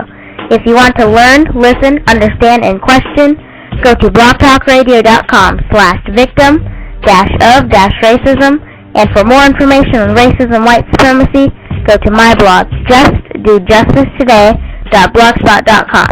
My email address is justice.asap@yahoo.com. Replace white supremacy with justice, ASAP. You're just saying just buckets and buckets of words. Context of White Supremacy. Books, while I have a moment. Books on the wish list. The top priority 2 books on the wish list. The Ikoyi Prison Narratives, The Spiritualism and Political Philosophy of Fela Kuti. The author, Mr. Jaboro, he is a resident in Nigeria. He will be a guest on the program next weekend, and I would love to read that book again. Fela Kuti just came up. Beyonce, she said that was her inspiration for doing blackface, so I think this will be very constructive. If you would like to invest that book, I would love to have it as soon as possible. And if you could shoot me an email if you do get it, that way I can stop asking for that. That would be helpful. The other book, The Great White Flood, it's authored by Dr. N. Patel Gray. She is in Australia, non-white female. She talks a lot about racism, white supremacy. Several folks, requested that I make an effort to have her on the program. She contacted me and said she would be willing, and I'm going to try to have her on this month. So if I could get my hands on that. They have a used copy for $5.89. That's hopefully, if anyone thinks it's constructive and is down, that would be super, super helpful. Thank you. And we will be back tomorrow. With Daryl Bain. I have been reading both his book, White Odyssey, which is exactly what I said. I said that book was going to have a lot of overt, explicit racism in it because white people are being mistreated in this book. And, you know, he's got the Mark Twain influence. Nigger is flying around, and it's real interesting. Also, Farnham's Freehold, that was the other book that he told me about, where all the black people are killed by white people. There is a part of the book where a white woman gives a detailed explanation as to why she would rather be in a sexual relationship with her father as opposed to a black male. Farnham's Freehold, that's the name of the book. We will be, and she says he's not a man. That's what she says about the black male. He's not a man. That'll be tomorrow, Sunday, February the 6th. Daryl Bain, author of Melanin Apocalypse and White Odyssey. He'll be here tomorrow, 12:30 Pacific, 3:30 Eastern, 8:30 London time, 8:30 p.m. London time. Zanele, are you back with us? Yes, I'm here. Thank you very much, guys. That was very helpful. No worries. Okie dokie. We are all set. This is the clip from Good Times, and I think it's quite relevant to what you just shared with us. Okay.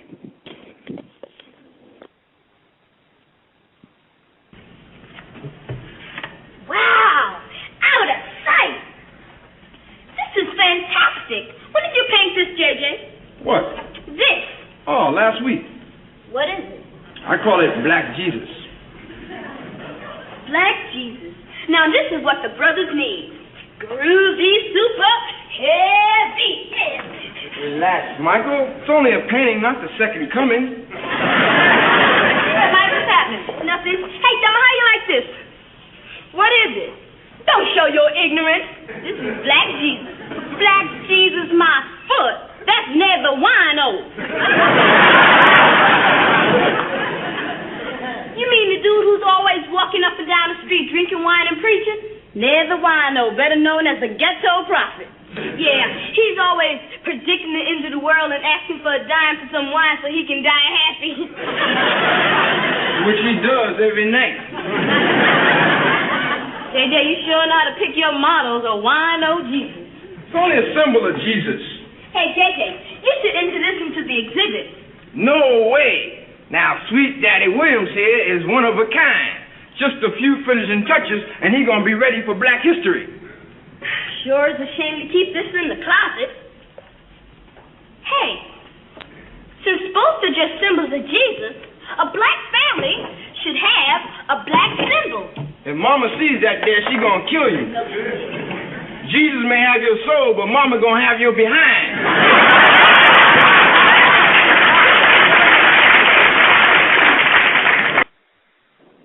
That's from Good Times. That's a I don't know if you've seen it, but it's a program that aired in the States in the 70s. And the black people, they get very upset about this Black Jesus. I was just curious if you had any thoughts on the clip. Oh yeah, this is real life, absolutely. I remember I once tried to tell my family members, but Jesus was black. It says it right there in the Bible and I got that, this is years ago, from rewatching Malcolm X, because the first time I watched Malcolm X, I was young, and even after watching that, racism was never discussed. But and I remember trying to tell them that, and like, it doesn't matter what color Jesus is. And I said, well, if it didn't matter what color he is, then why is he white? Well, look, it doesn't. That doesn't get in the way of my faith. And I have to repeat again, for anyone who missed the beginning of the broadcast, my mother has it's this really old, it's like on wood, and it's got like this weird vinyl kind of paper, laminated on it, and it's a picture of a white Jesus, and she's had that for years. Since we're in Zimbabwe, she's had that. And the reason why she says she holds on to it is because, when she was leaving, her colleagues got together and they got that for her. But the reason why she holds on to it is because that's the image of her gods, and she would never let go of that. And what's actually really weird is a white man came to, when she moved, a white man came to do up her, the whole house basically. And she was like, I want to have this in the front room. And he was like, I really don't want to ruin the work that I've done here because I've placed all your other pictures really nice. Why don't you just throw it away? She was like, no, I couldn't do that. And he was like, okay, well, I'll put a nail up for you in your bedroom. You can have it there if you want. And that's where it is, right directly. If you think about the wall that faces your bed, so that when you sit up, you're facing that wall, that's where it is. So, that's obviously part of her daily ritual, making sure that she gets a fix of her white Jesus. And this is so many black people. How many black people have got white Jesuses in their homes? Like, seriously, come on now. But you don't think it's important that, his race doesn't matter and it doesn't affect the way you act with white people. We're lying to ourselves.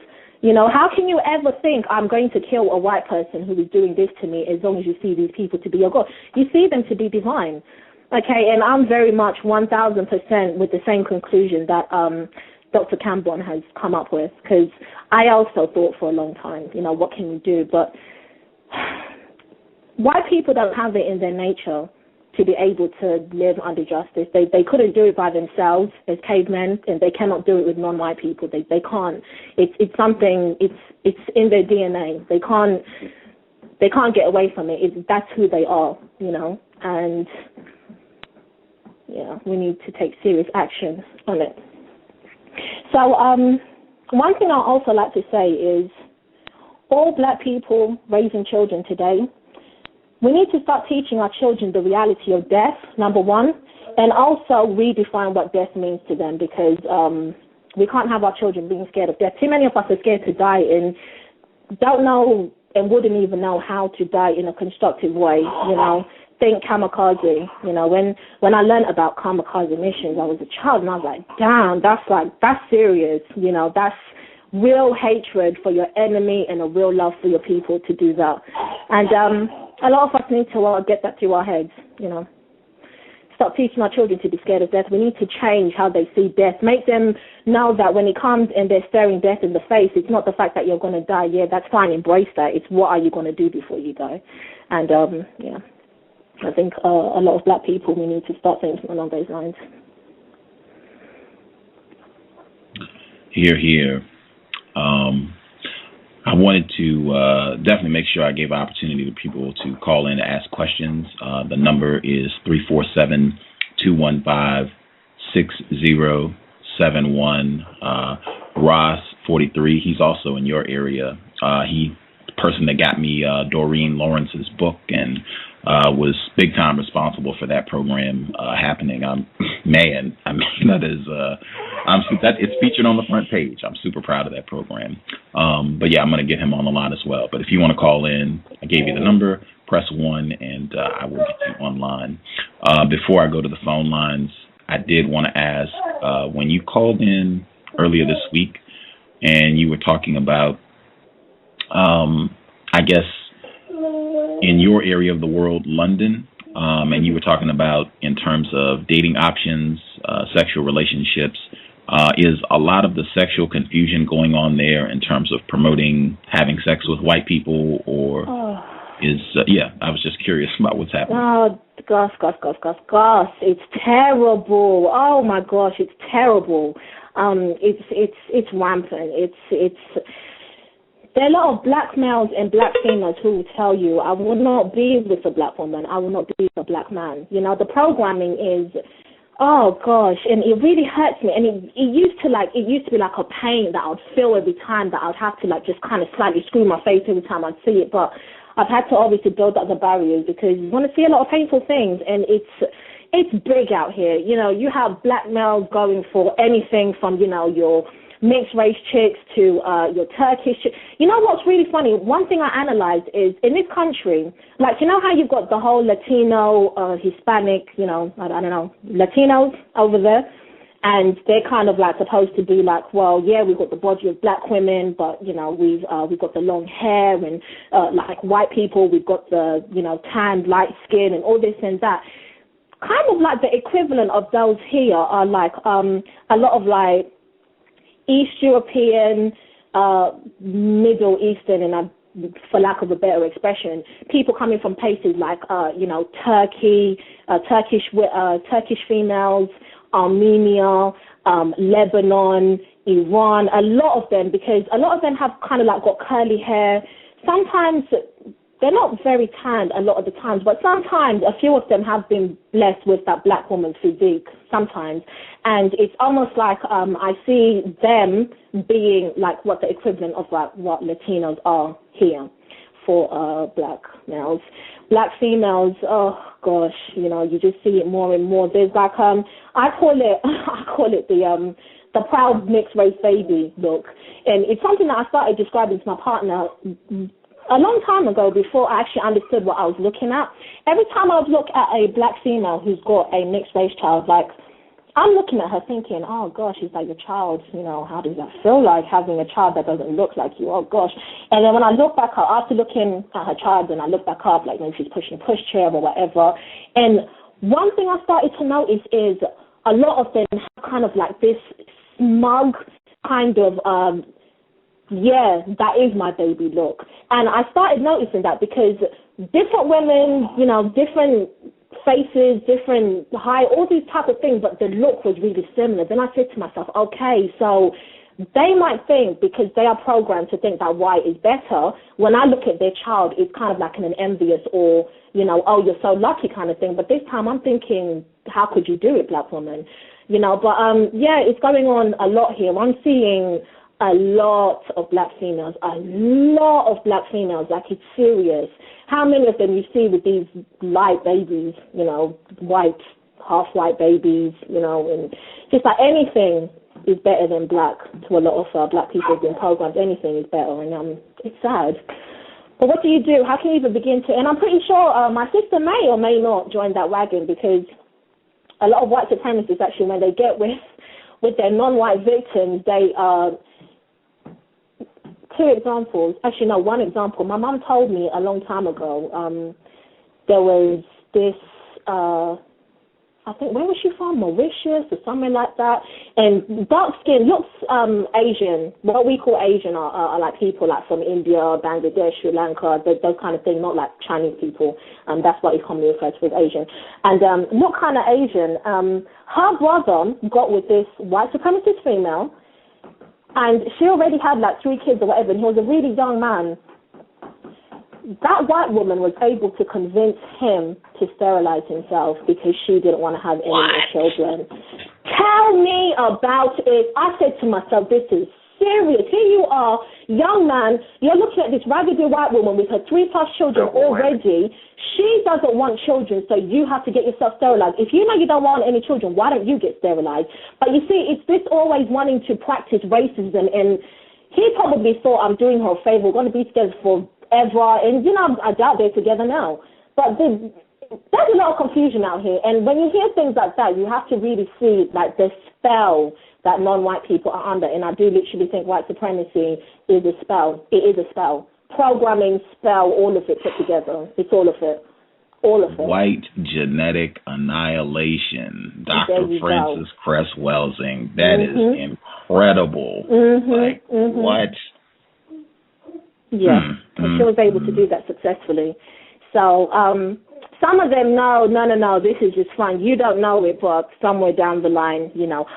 Oh, you know what? I have to share this, and I want to know what anyone else thinks, because when I didn't go to my sister's wedding, by the way. So when she did, so-called marry this white supremacist, and he is a white supremacist because, okay, let me finish the story. I didn't go to her wedding, and no, let me say this first. Sorry. Let me say this first. When she was engaged to him and they were all, we're going to get married, whatever, my mom was like, please come to Sweden with me. This was like 2006, and I was still very much of, I don't want to hurt anyone. Yeah, fine. And I started saying to myself, you know what, it's her life. What she does is it's got nothing to do with me. I still want to come to my mom's house, although like they're always here and this white man's always there, whatever. But it's fine. It's her life, and when I leave, I'll go back to being myself. But that wasn't good enough. Anyway, when I went to Sweden, 2 things happened that let me know that these people are white supremacists, okay? And it's a shame I was not more codified then, because I should have asked some serious questions. First thing, we are sitting in the kitchen eating, right, at the parents' home.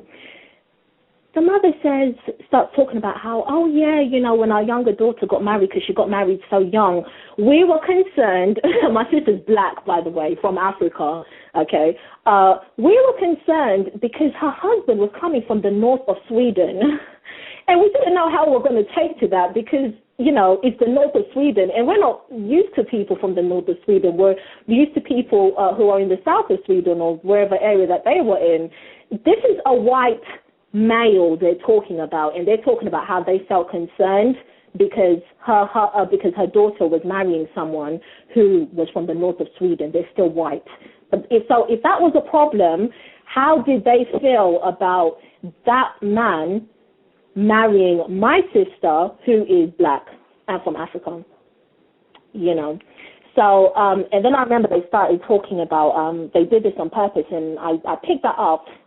Then they started talking about, Zimbabwe, all of this that's going on, acting like they don't know. And I immediately said, well, actually, I'm with Mugabe, because if white people are coming in my country and they're owning all of these farms, they're making a lot of money, all the black people are working for them, black people are starving, they're poor, they don't own anything, they need to go. Furthermore, how did they get that land in the first place? What he's doing is absolutely right. And there was like a pause afterwards, and obviously that was a codified white pause to be like, oh, okay, right, so she's not so confused then, kind of thing. That's how I interpreted it to mean. And I know they did that on purpose, because they were kind of trying to see. My mom didn't answer. I had to answer it. And if left to my mom, she would have probably just said, oh, well, yeah, he's a bad man. Just try to please them. But I wish I had asked the question. Another incident, another time I was invited over to dinner. This is when I was pregnant, actually, coming to the stages where it was all going to cut off. My sister was doing like this, just dinner. The parents were in London from Sweden. My aunt, my uncle was there, my sister, my mom, and obviously her and her white supremacist so-called husband. And they were talking, and they were saying when one of, the friends, one of her white supremacist so-called husband's friend, he's got like this black hair. And if anyone knows what people from Sweden look like, they are very pale, blonde hair, blue eyes, like typical Caucasian look. Like, I'm not saying that there's only one look, but that's most of them. That's what they look like. And they were saying, when they were younger, he had this, I think he still has the friend, but he had black hair, and they used to make fun of him and tease him, saying, "Oh, you're African," because he had this black hair. And they were there all laughing, and I didn't find it funny. I was just thinking, okay. And I really wish, because if I could go back to those instances, I'd have asked a lot of questions. But again, because I'm trying to spare other people's feelings, I'm forgetting about myself, and I'm acting like, I can't see what's going on. And then the same day, another incident, he was like, who was talking? I don't know. I think my sister, someone mentioned, these so-called Mediterranean people. And then her white supremacist husband just said, yeah, but, we don't really consider them to be white. And I just started laughing. And I wish I hadn't started laughing, because I was thinking, well, I know why he's saying that, because they obviously have been so-called, quote-unquote, infected with black blood, because we all obviously know about the Moors and how Europe and Spain and Italy and those places. So I wish I had asked him, so what do you consider them, and really put him on the spot, but I didn't do that. And this is what I'm saying, for any non-white person who's listening, don't put anyone else's feelings above you. If you have to alter your behavior and your attitude towards things because of someone else, you need to separate yourself from whoever that person is. Every single person has, especially black people, we have the right to be ourselves, and we need to be ourselves. We need to start being honest about what we're seeing. We need to start being honest when we talk to these white people and try to get an honest response from them. And even when they keep on lying to you, not answering is still an answer. You can see, you know what it means when someone doesn't answer certain questions. So we need to start being honest with them and stop thinking about, oh, but that's my sister and that's my cousin and that's my son and all of these other things that get in the way of you seeing what you should actually be doing, because that's confusion. You're putting yourself in a whirlwind of confusion every single time that you allow another non-white person, because of their sick attachment to racist white supremacists, to clutter your thinking. Oh, excuse me, my son, excuse me. So that's something that non-white people seriously need to, we need to stop doing that. We need to stop. Yeah. I agree totally. Again, joining us live from the UK, Zanele. Real pleasure to have her on the program and hear her little one. I'm sorry, I can't do anything about that. If it gets bad, I don't mind ending the show, because I know other people listening, it might not sound too good. So. Oh, it's no worries. No worries at all. No apologies needed. Justice, did you have any more questions for Zanele?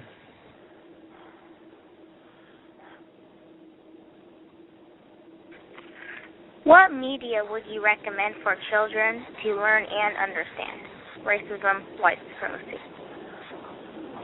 What media or medium did you say? I'm sorry? Did you say media or medium? Media.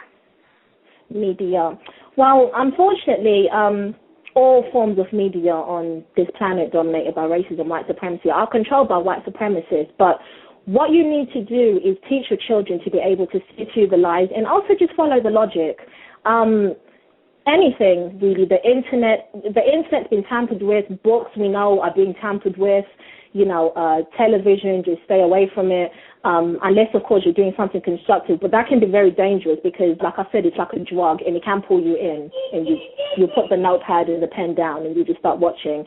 Because they've always got something for everyone. But I think there's not any one thing. You need to try to use as much as possible and be as creative as possible, because teaching black children isn't like teaching, these white children and, who are just so, their minds don't operate the same like black children's. They're dull. They don't have as much, they're not as inquisitive, and the way they view things is very different. So when you teach your black children, you have to try to be as different as possible. And don't be scared and think, oh, but no one's ever done this before. And because no one's ever done it before is why you should try to do it. Don't just sit your children down and, keep on reading repetitively. Yes, they do need to read, but you need to change it up, because the nature of black people, we like to move, we like to feel things, we like to see things, we like to experience, hands-on learning, a lot of things. So I wouldn't say there's any one thing or any few things that I would suggest. I'll just say whatever you choose as an individual victim, in teaching your children about racism and white supremacy, just try to change it up, be creative, and above all, be consistent. You know, it's not good to start for a couple of years saying, nah, it's all right, they get it. No. It has to be like every day. Me and my partner spend, at least 85-90% at least of our time when we're together talking about racism, white supremacy, because there's really nothing else to talk about. There really isn't. Once you understand it, and anything you discuss is always going to come to racism and white supremacy, and I love that, which is why when you separate yourself and you've got someone to speak to who understands racism and white supremacy, it's good, and it makes it easier. For those who are by themselves, do the separation, stay strong, listen to as many people as possible who are talking about racism and white supremacy, read as much as possible about people talking about it, and because it can get, when you're seeing something that no one else wants to, which the whole world seems to be oblivious to, well, by choice, it can get very difficult.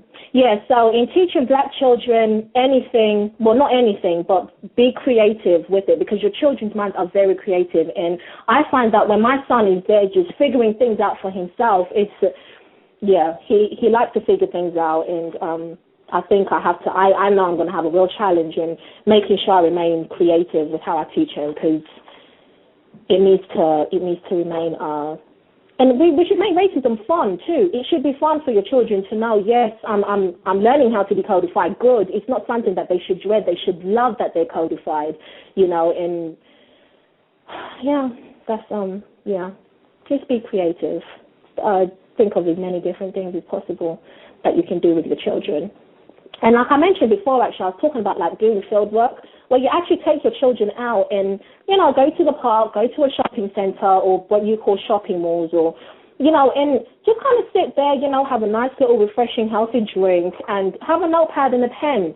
Look, just, you know, what do you notice? What images are being portrayed? What do you notice about the people walking here? What type of bags are they carrying? You know, all of these kind of things. And these are just initial ideas, but as time goes on, I definitely need to keep on thinking about a lot more other things that I need to do with him, because, we need to keep it relevant and we need to keep it fun for them.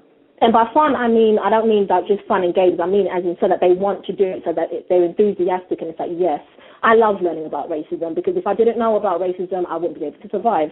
And that's how we need to teach our children. You cannot survive on this planet, okay, and your spirit, your mind, your body are not going to be able to survive if you do not understand racism and white supremacy. So, yes, they should want to know, and so that they're coming back and they're telling you things, and it's like, wow, you know, you're now putting me on the spot. I don't know what to say. Then, you know, you're doing a really good job. And, I agree 100%. What books do you read to your son besides the code books? I read him different things. He's got a few little children's black books, which I do like to read to him. But what we have read so far, Nutricide by Dr. Layla Africa, The Kemetic Tree of Life by Mwata Ashby, Yasantua,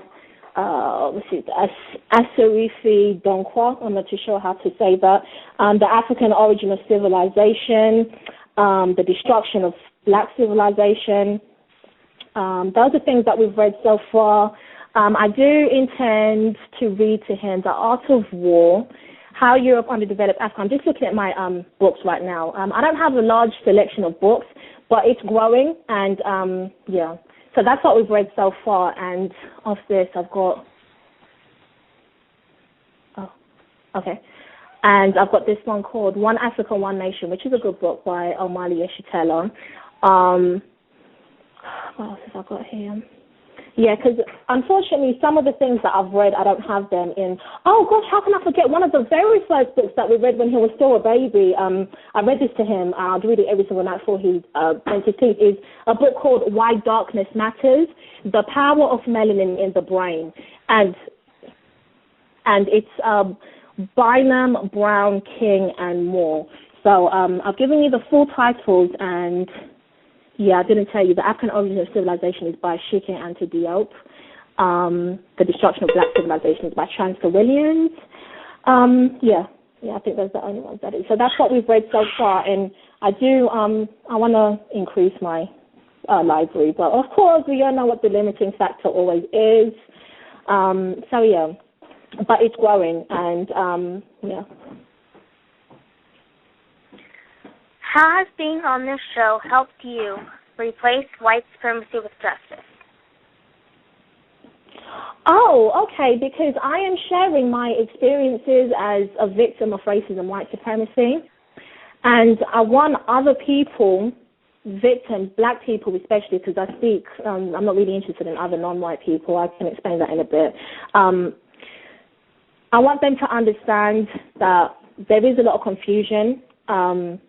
You can get out of the confusion if you remain consistent and you're strong. And also, hopefully I've been constructive in giving black people information that they can use, maybe solutions to maybe things that they're going through, especially when it comes to family, because for a lot of us, we get held back by the people we say we love, and that word is very dangerous. We need to, like Mr. Fuller says, we need to see the word love as justice. And if you love someone and you can't also offer justice by telling them about race and white supremacy, I think it's time to end that love, So by that definition.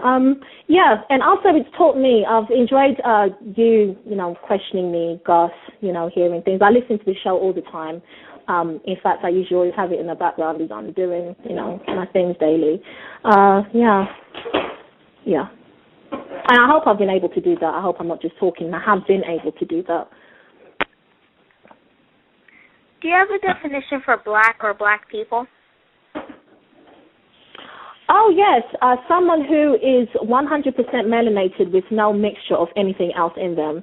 And that can include white, Asian, Chinese, anything that's not 100% black. Both of your parents have to be black, and preferably your grandparents too. And your great-great-grandparents, because, yeah. I've seen examples where there's, like a mixed race person somewhere down the line and this child comes out so light. Genes are funny like that. But I think we need to stop as black people to allow these white supremacists into our genes. We need to stop doing it. Our DNA is too precious for that and we don't know what we're doing. Yes, that's how I define black. You have to be fully melanated with nothing else in that melanin, nothing. Obviously, for some of us, and the easy way to show this is by looking at your parents, your grandparents, and sometimes your great-grandparents. This can be either. But parents and grandparents are usually enough, but sometimes you need the great-grandparents there too. What specific constructive information have you shared on this program that you feel may help others learn and understand racism, white supremacy? I've shared that I think black people need to stay away from the television, be careful how we invest our money, start being honest to ourselves and to white people about how we feel, stop trying to please white people, stay away from any person who makes you change the way you think or makes you feel weird about anything that you would naturally want to say. I think that's the most constructive information. I do talk a lot, so there could be some things that I have mentioned that I haven't said. Oh, yes, and to always remember that white people are the enemy. White people are the enemy. Black people, white people are the enemy. And in a drop of a second, in a split second, they will kill you and rip you to shreds, although they've just been smiling in your face. So you need to remember every single time you look at a white person. Yeah. White people are the enemy. They are the problem. They are a virus on this planet, and this place will be so much better. This planet, this whole universe will be so much better if they weren't on it. And I think the solution that Dr. Cambon talks about is very much rooted somewhere with melanin. We obviously know that it has to do with melanin. And when I say melanin, I mean the power of melanin. I once heard Dr. Layla Africa, talking about, he was saying everything is melanin. What they don't tell you when you're studying melanin and, you're looking at the tiny atoms and molecules and stuff like that, right to their smallest form, these are melanin particles. And I said to myself, now look at that. how many more black children would have been interested in science and other things because we're naturally very good at these subjects, your maths, your science, these types of things. Our brain it's molded to it. So the way they teach black people, black children especially, about maths and science is in such a way where we then take a step from something that usually we would naturally embrace and that would just feed our minds and sorry, let me just ignoring my son and his toys. From something that would enrich our mind and start making your mind really work how it is. These white supremacists are spending billions and billions and billions of dollars every single year researching melanin. I have two questions out of that. First of all, why are you spending so much time, energy, and resources researching melanin? And secondly, where are you getting this melanin from? Which will tie up into we should really try to minimize every time we go into a hospital or any time we need to give any type of DNA or anything like that, because your DNA will tell them whether you've got melanin or not. Melanin can't hide. I think if you've got melanin, anything that you produce, whether it be bodily fluids from waste material, anything, it will show that you are a melanated person. So we need to start getting serious about what melanin is and also ask ourselves, why do they never mention it? The whole time I was in school, I never heard that word melanin. It's only when I grew up that I understood that it's melanin that makes me brown. They don't even want your mind to be thinking along those lines. So, yeah. Go on, please, go on. Oh, I just wanted to throw in a quick comment before Justice asks her next question. And I was reminded indirectly because of Pam, too, but Dr. Laura, the white woman who had that tirade on the radio program in the States, she was incidentally talking to a black female who was in a sexual relationship with a white person, and she was complaining that his white friends were making racist jokes, nigger jokes, saying nigger, and Dr. Laura then went on to say nigger a whole bunch of times, but while she was saying nigger, she said melanin. And just anybody out there now think about that. Now, why does Dr. Laura know about this term and she's saying nigger, but they don't talk about this in school? That's, I think, kind of interesting. That really stood out to me when I heard that clip over. Like, wow, she's talking about melanin. That's very interesting. My apologies. I don't know who was speaking, but I will be quiet. Gus? You know what? Gus, are you there? Yes, ma'am. Okay. I think, this is just a suggestion. You should make a sound clip of what the guest was saying. White people are the enemies, and white people are the problem. Will do. You probably have a whole lot of sound clips. Vickers from Reckless 2.0, he was saying earlier when you were talking about if you are a parent and you're not going to teach your child about racism, you should kill yourself. He said that is fantastic. I mean, it might sound harsh, but I think our previous guest, Minister Livingston, he said that a normal effort is a substandard response to white supremacy. And what Zanele shared, that sounds like exact codification. And I said, I think the other part of that, if you do not teach your child about racism, white supremacy, it's like your child does not have parents. That should be like on T-shirts, everything. And Vickers added this. He said, by default, white supremacists become the parents of your child, and you already know where that's going to go. Justice, did you have any? Or again, I'll just be quiet because I don't know who was speaking. I don't have any more questions for the guests, but thank you for coming on the program. Thank you for having me, Justice, and it was really good speaking to you. You amaze me every time I'm telling my partner about this incredible 11-year-old black female who is just so informed about racism and justice. Oh, gosh, I only wonder what I could have been if I had been that informed at such an early age. Your parents are wonderful people. You make sure that I tell them that they are wonderful people for making you this exposed to hearing about racism and white supremacy.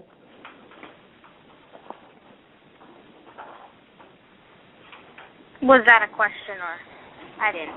No, it was a comment. I was just saying your parents are wonderful people for exposing you to the reality of life, because you need it. That's the only thing you need, and you need it.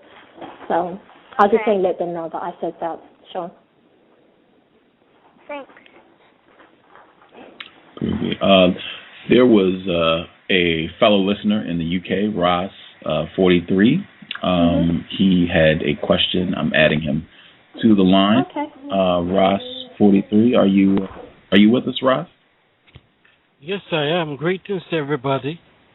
To Gus, to Justice, and Zanele. Have I pronounced your name right? Yeah, that's fine. Right. Greetings. Hello.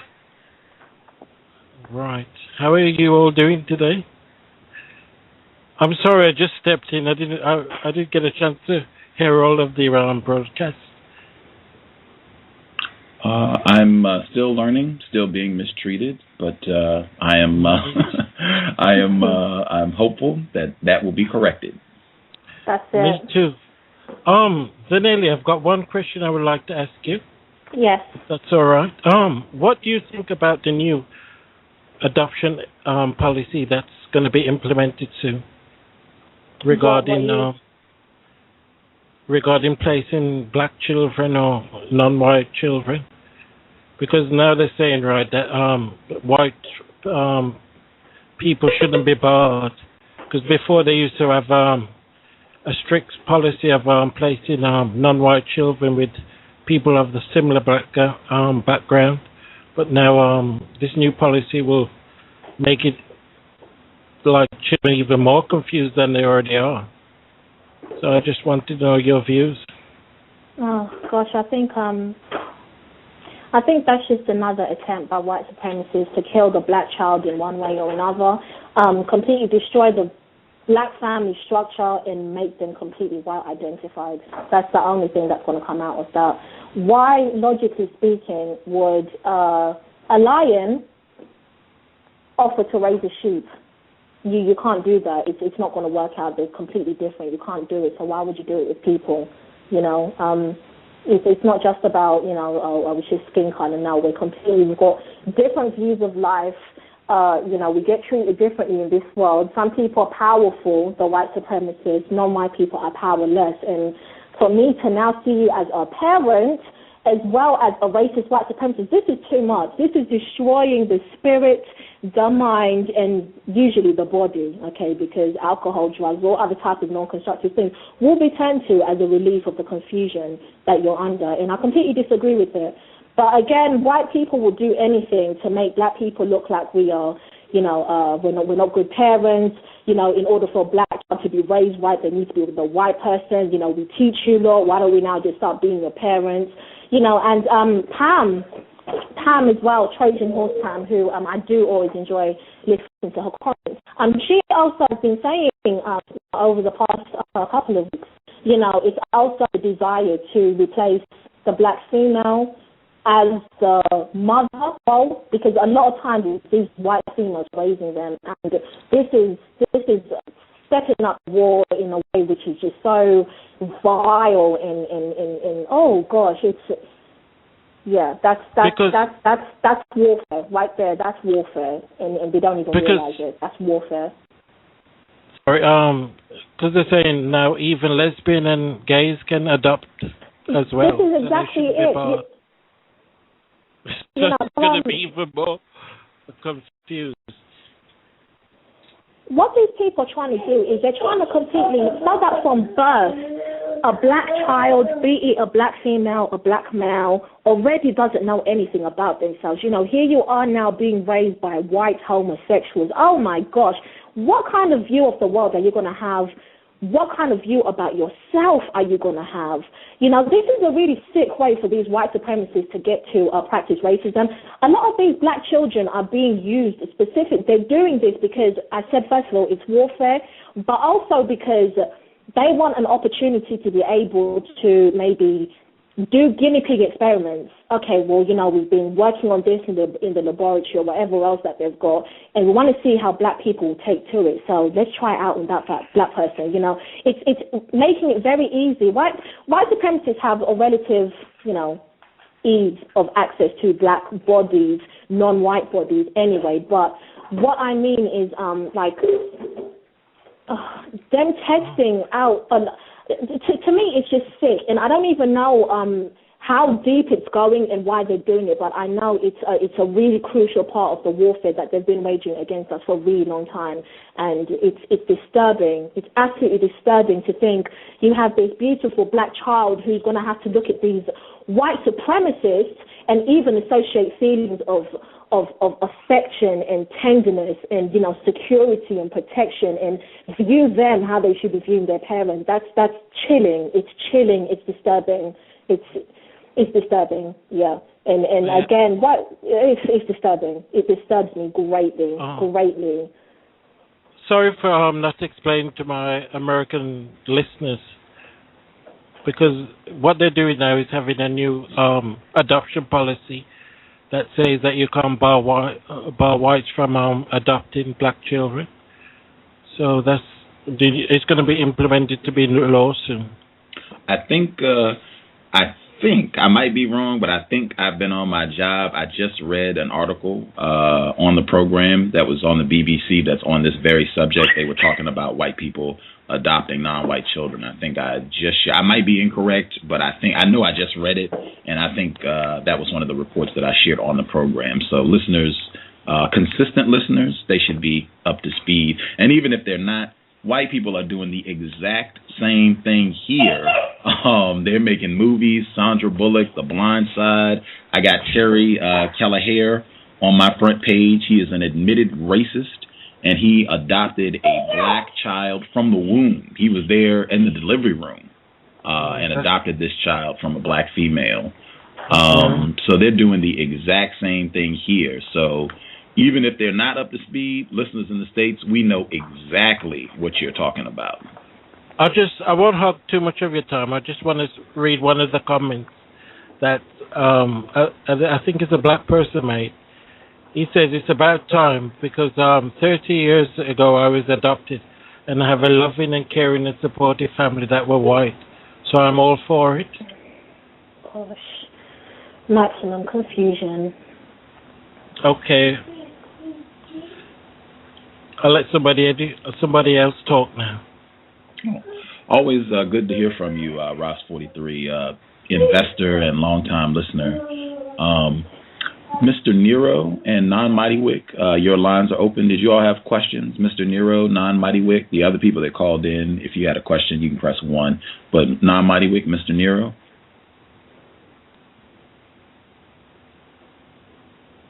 I am thoroughly enjoying the broadcast. I actually am 2 hours late for work, but I found it just gripping and couldn't turn away from it. So I will just continue to listen and learn.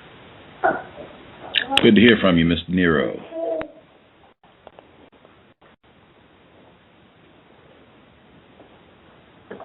Non-Mighty Wick, your line is open. Did you have a question, or you just listening? Oh, we're not hearing you. Not hearing you. I'm not sure if your mic is working correctly. Oh, I'll try.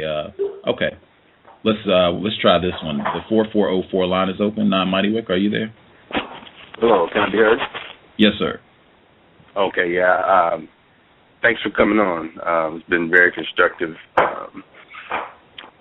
Really appreciate the information. I'm just listening for now. Thank you. Groovy.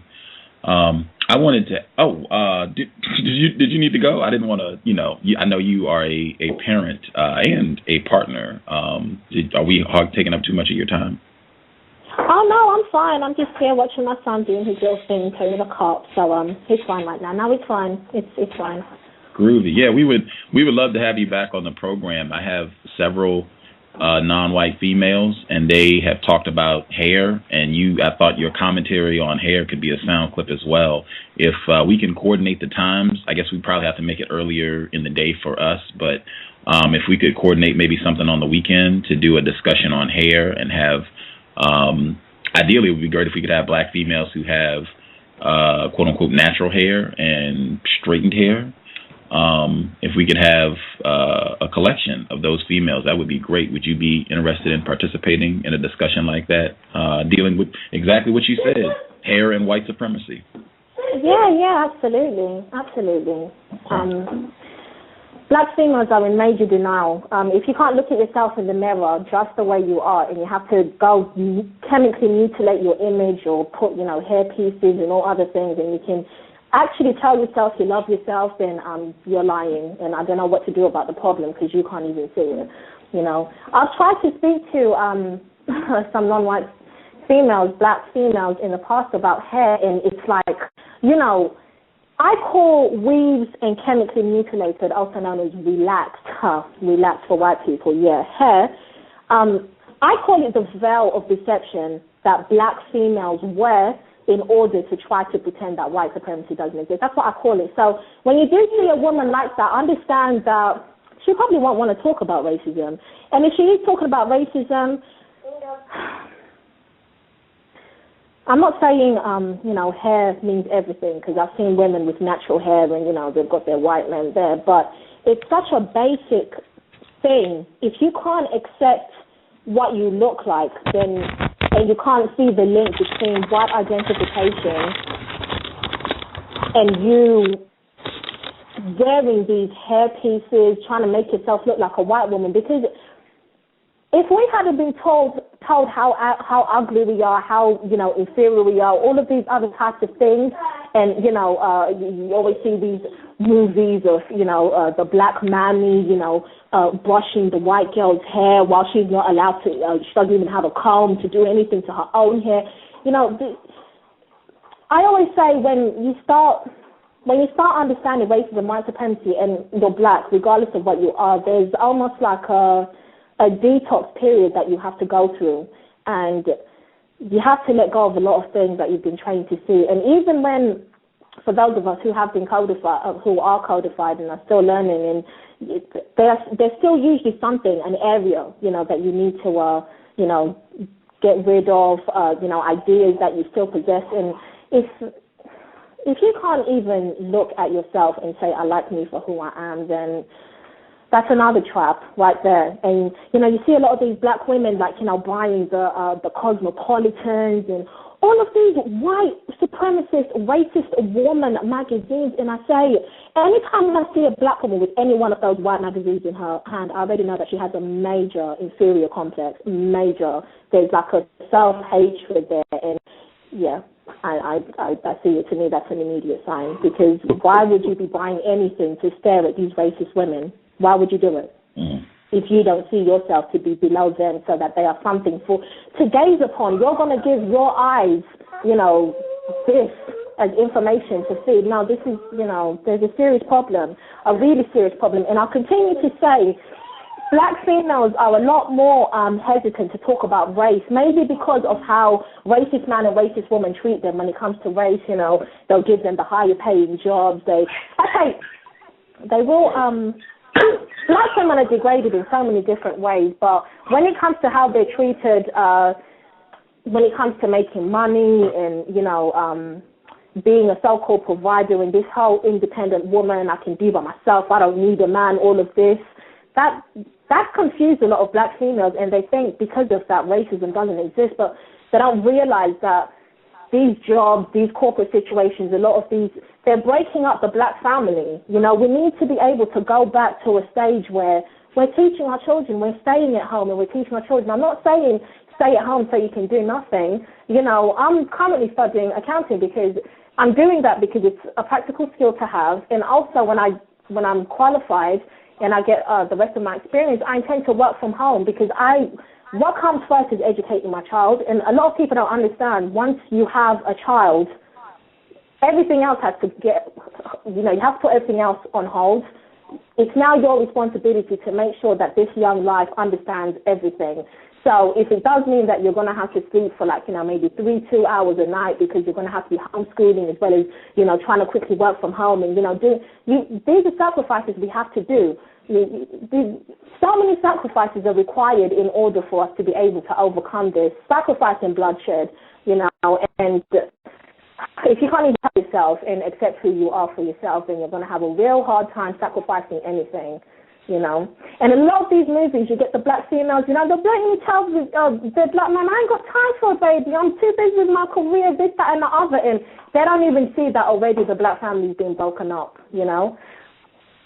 One thing my mum did say to me when I was a child, she always said to me, when a woman doesn't have a baby, it's like a part of her doesn't come alive. And I think it's completely true. I'm not saying everyone run out and have children because, first of all, you have to be responsible and you have to be able to control how you're having children. It's not good enough to keep on having children expecting white people to help you.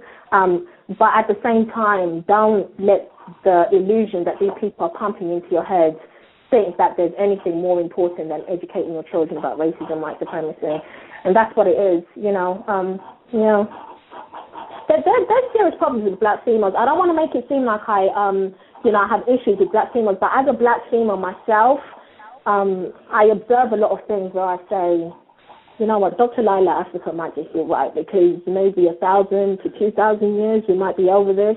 And it hurts me to say that, and it's not their fault. I don't blame any non-white person. I don't blame any black person for anything that they do, okay, no matter how horrific or anything it might be, because I understand that they are under a program. If you press 2 plus 2 on a calculator, you already know what the answer is going to be before you hit that equals button. So, and that's the same thing with us. But black females are a lot more reluctant to talk about race, I think. A lot more reluctant. From my experience, I could be wrong. The person who dialed in 3358, did you have a question for Ms. Make sure I'm getting it, Zanele? Zanele, yes.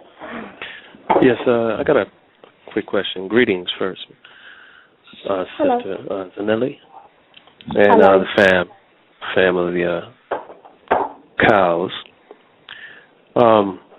What effect? I'm just coming in not too long ago, so I've been listening to you for a little while, and I'm wondering, you're out of England, correct? Yes. And what effect does the Queen have on the minds of black people? I mean, do they hold her up as a holier than thou, or somebody more special than them? Are they somebody that they might want to emulate in their lives? Or I really couldn't speak generally. The majority of black people I see don't really care too much for the Queen, but the older black females, I have observed a few, the older ones, like maybe 40 plus, will kind of, let's tune in and watch the Queen's speech and treat her like she's important or something like that, or that she's somehow relevant. And I think it's this whole, I wanted to be a queen, you've got this white woman who is this queen and, she's all powerful and she rules a state. And a lot of black people don't look at this person standing right here, there's the Queen. Go back and see what she's responsible for and her people have been responsible for in relation to black people in this country and all over the world. But, I really couldn't speak on that. I'm not too sure. I have met a few older black females who regard her like, she's, God's child or something. I don't know. In your studies, I have another question too. In your studies of your education, how much do they teach you about how the Queen becomes queen, and how it's really decided? Yeah, this is stuff that you'll just kind of hear all over. During history, from my personal experience, you are taught about the monarch. Obviously, this is a so-called monarch country, so that will come into it, and you don't just start at the Queen, you have your Henry VIII and all these other people.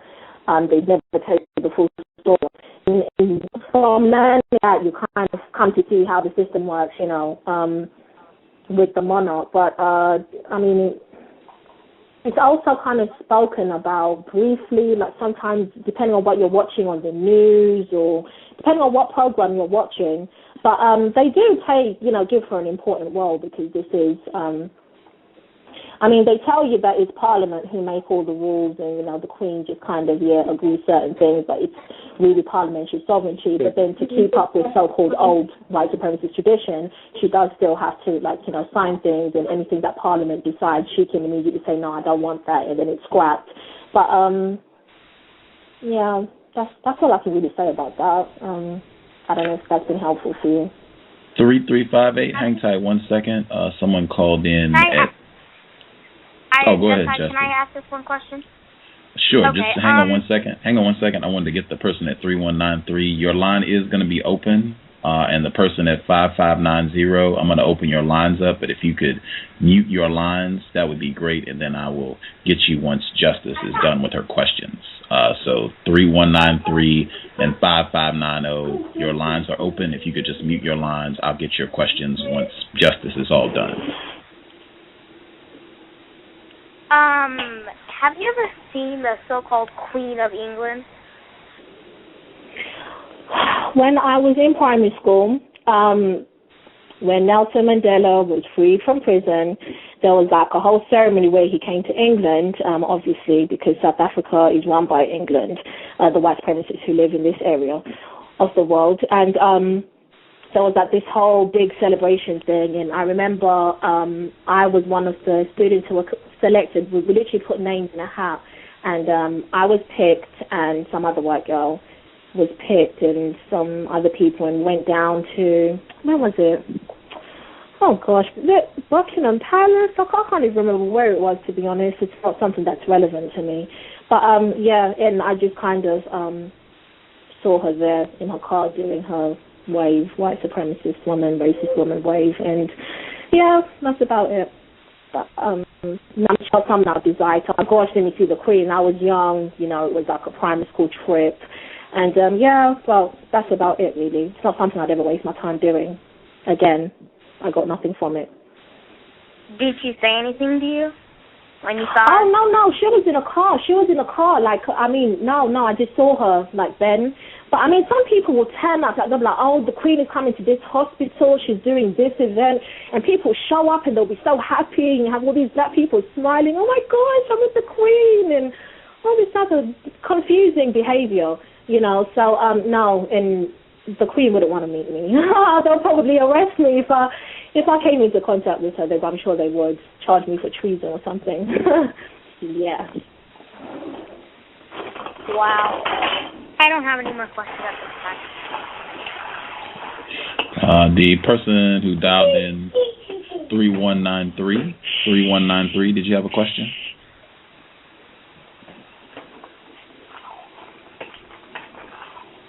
Person who dialed in 3193, did you have a question?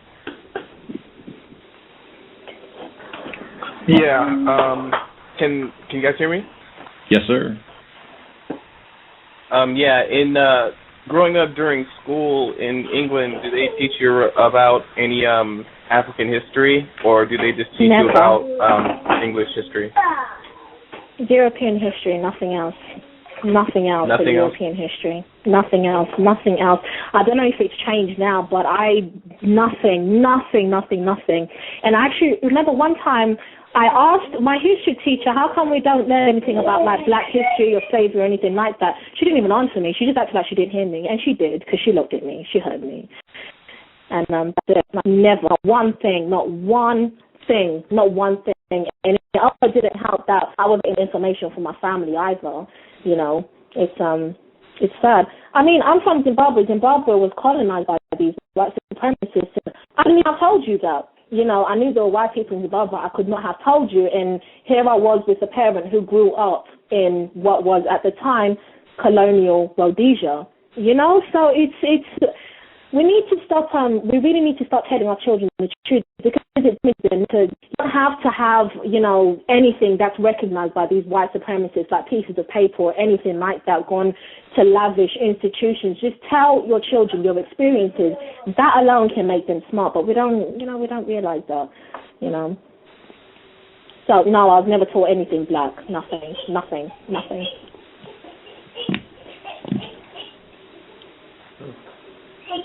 Okay. The person who called in 5590, did you have a question for Rex? Can you say your name for me one more time so I can pronounce it correctly? Zanele. Zanele. Do you have a question for Zanele? Yes, I do. Can I be heard? Yes, sir. First, I just want to say to Gus and Justice, I've been listening now for a couple of years, and you two have changed my life for the better. I could not. You can't fix it. So, thank you for that. And to the guest, I can't hear you properly. Yeah, your line is breaking up a little bit. I don't know. Are you on speakerphone or? On voice, so it may be kind of shaky. It's breaking up a little bit. If you have a landline, you could email me your number and I can try dialing you. Would that work? Did you hear the first part? I did. I was able to make it out to the program, and I was able to hear that. Well, I won't take you through any more misery. Just I wanted to say thank you for the show and say hello to the guests. Oh. Hello. If you ask your question really quick and see if it comes through, because you sounded clear that time. Okay. Yes. I was really impressed by how close-knit the community felt. I was just, I was so impressed. I'm sorry, I'm really struggling to hear you. Can you start again? I really can't hear you. Okay. Gus, did you hear me? I can hear you now. Yeah, I can hear you now. Okay. I was in Brixton in the early 90s for about a month or so, and I was really impressed at how close-knit the community felt and how black it was. I was surprised that there was so many black people. And I was wondering if it was the same or has something changed since then. Okay. I didn't get that. Gus, did you hear that? I did. He said he was wondering if things have changed or if things have stayed the same since he was there, and it was so, I guess, unified. It seemed like black people were not being in conflict with each other. They seemed to maybe have better relations with one another than if it's changed or if it stayed the same. This is Brixton I'm talking. Brixton that he's talking about. Yeah, I'm familiar with Brixton. I couldn't tell you. I mean, Brixton is southwest London, and I have noticed that there are more black people, like larger black communities in southwest London than like southeast London. I'm in southeast London, and I would prefer to be in southwest London, but I wouldn't know. I don't know when you say community exactly what you mean, because I wouldn't know. I don't know how to answer that question. I wouldn't know. I don't know what you observed. Growing up, I did used to see that, black people were kind of, not closer, but look, everywhere is bad. You have some good places, you have some not good places, and I really can't answer that question accurately. Maybe, Gus, if you have a guest who is from Brixton, they could answer. I wouldn't know. The community is used so loosely, so I really wouldn't know how to answer that question. I'm sorry. Okay, thank you. Thank you anyway. Thank you. I'm sorry. Yeah, hopefully the caller at 5590, if you want to participate, ask a question or what have you, if you have a landline, I can get you in, or if you have Skype, that can work. I can get you on that way if you want to ask a question. And Skype is normally, it works pretty well, generally speaking. If you want to call in, ask questions. If yes. You can hear me? Can you hear yes, me? Sir. Understand? Yes, sir. Say something else. To Pam and 404, I'm here in Atlanta with 404. I don't know her, but we're in the same place. I just want to say to those two ladies that I love you a lot. I enjoy just listening to you and your voice. and exactly where you're coming from. Because to me, it seems like black women are just everywhere. And to hear you two is just so refreshing, so reassuring that we are all not lost. And thank you for that. For sure. Yeah, I have to agree with you there. Sure. That's why I was telling Zanele. Did I say it correctly? Yeah, close. Go ahead. Say it one more time. I want to make sure I get it correct. Okay. Zanele.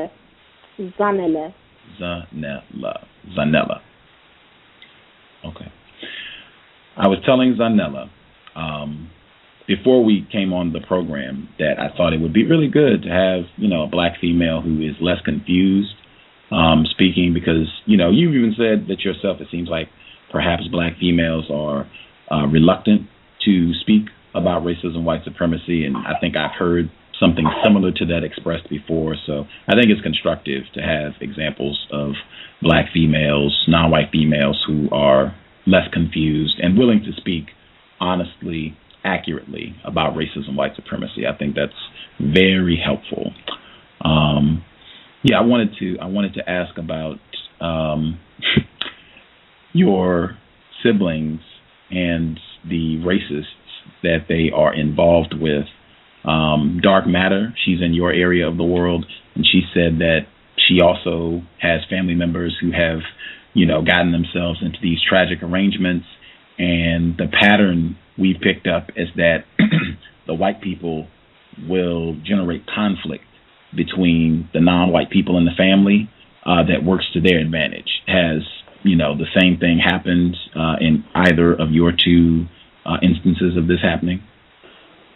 Oh, yeah. I mean, just the very presence of the white males, the racist white supremacists, broke my family apart. There's no greater conflict than that, than me not having family anymore. It's, they're confused, but to actually know that you have no family, and I don't. It's sad. It's not that the feelings aren't there, but you have to learn to cut yourself off, and that is happening because a racist white supremacist entered my family, and the racist white supremacist reigned supreme, and I got booted out. So there you go, right, just like that, that's it. I don't know what greater conflict to talk about than that. Because I feel like I am at war with my family, and it's sad, and we don't talk to each other, but it's war, because if we saw each other, I don't even know if there'll be any type of acknowledgement. I don't know, They've showed me everything to suggest that they don't care about me, my child, my partner, nothing. So, and it's going into 3 years now, so it's significant. So,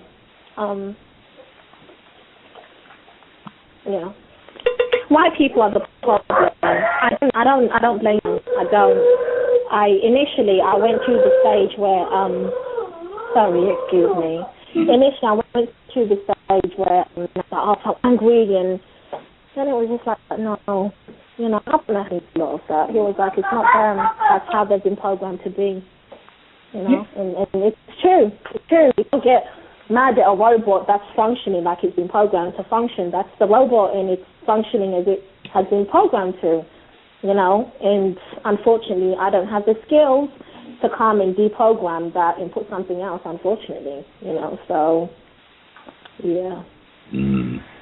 Wow, Dr. Kevorkian, there's the metaphor again, white people as robots, but it's very fitting there. I'm going to get the person that called in 0416. Your line is open, but before you ask your question, do you think it might be possible to get your partner on as well? It seems like he might be less confused, and it might be great to have an example of a non-white team where you all talk about racism, white supremacy 85% of the time. Like that's pretty impressive. It might be constructive to hear from such a tandem. I can ask him. He's a bit shy, but I can ask him, and once he listens to this, I'm sure I can ask him. I'll get back to you on that. I'll ask him. Okie dokie. Person 0416, your line is open. Did you have a question? Your line is open. I do have a question. My question is this. Recently, I was in London, and we're from California, and I was in London, and we were in downtown, doing the tourist thing, Trafalgar Square and Oxford Street and things like this. Can you help me to understand, when I was near the big merry-go-round, the London Eye and the Trafalgar Square and Big Ben, I didn't see any black people. But when we went to Oxford Street, we saw a lot of black people.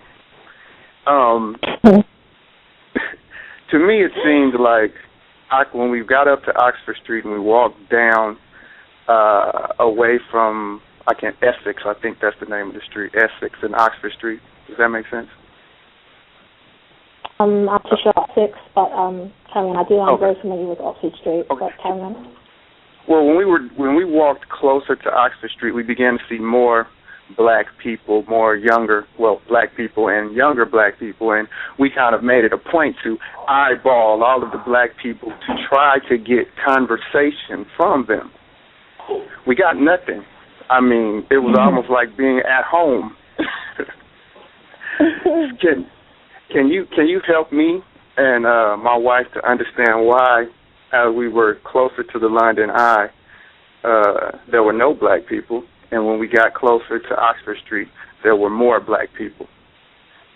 Yeah, the London Eye areas, the Big Ben, the Trafalgar Squares, those are like really major tourist hotspots. So a lot of times when you do see people there, they are tourists, but even when they're not tourists, it's usually white people, from my own observations also, that will go to those places.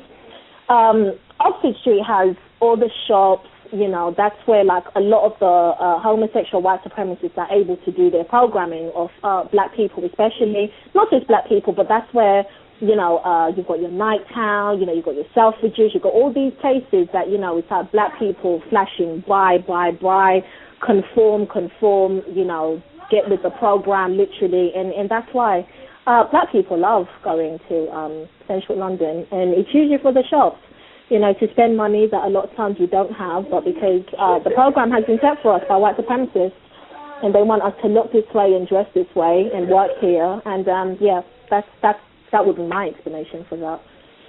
Okay. And let me put this on it, Gus. Here in the Bay Area, during the 80s when crack was big, one of the biggest shops that black people used to go to buy their gear was called Oxford Street. And it was operated by some, Middle Eastern people. Wow. And it's still here. It's the one in our area. They changed the name, same people, but there's also one of those stores in Atlanta. Also, while we were there and we were on the tube, I saw many advertising. I took pictures of a couple of them. I'll email them to you, where they had a little white baby, and it was about sperm, donate your sperm, and it said the real population problem. And I saw another advertising where they had like a homosexual white male with a large black microphone in his mouth. Yeah, he didn't have a shirt on, and he had on like leather pants, skin-tight, skinny pants. I'll email that one to you if I can find it. So, yeah, there you go. Trav Lyrics from the Bay Area, investor. Always good to hear from you, sir. My pleasure. For sure. 41510. Best gear. You want to give them the website? That's it. 41510.com. Try to make it simple, even though it is non-white. There you go. 41510.com. Traveler. You can check his program out in the archives, September 2010. Trav Lyrics. Wow. Let's see. We have like 10 minutes left. We will be back tomorrow. That would be Sunday, February 6th. The white man, Daryl Bain, author of Melanin Apocalypse. And you got a white man writing a book of Melanin Apocalypse, but they don't talk about melanin in school at all. Anyway, he'll be here tomorrow. We discussed his book Melanin Apocalypse a couple weeks back. It's about white people making a biological weapon that kills all of the black people on the planet. He depicts black people as gold-toothed, looting rapists, and that's the book. That's supposed to be against racism. He wrote another book that's supposed to be a response to this first book. This is White Odyssey, and it's supposed to be tables are turned. Black people are mistreating white people, and it's really interesting. He's a fan of Mark Twain. Nigger is dropped in the book. It's just real interesting. I haven't finished it yet, but I'll be done by showtime tomorrow. And I've already made some very interesting observations.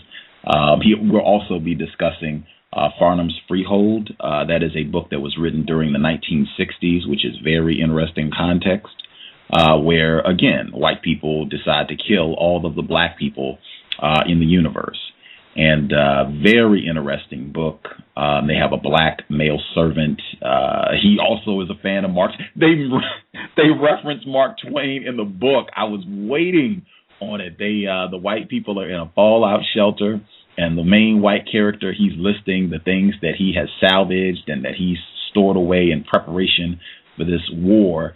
And he's listing the books, and he's got the Odyssey and encyclopedias and all these survival guides. And the last thing he mentions, Mark Twain. Set up, and then they start nigger, like a couple pages later. So, at any rate, I want to see if we have anybody else on the line that has a quick question. We could probably do one more, and I want to give Zanele an opportunity to close the program out. Did I pronounce it correctly? Yes. Okay. I have been retarded, so you probably have to be a little patient with me, but I am going to make it a goal to codify and pronounce it correctly every time. It's okay, I understand. For sure. Thank you. I appreciate your understanding. Anyone on the line have a question? Final quick question?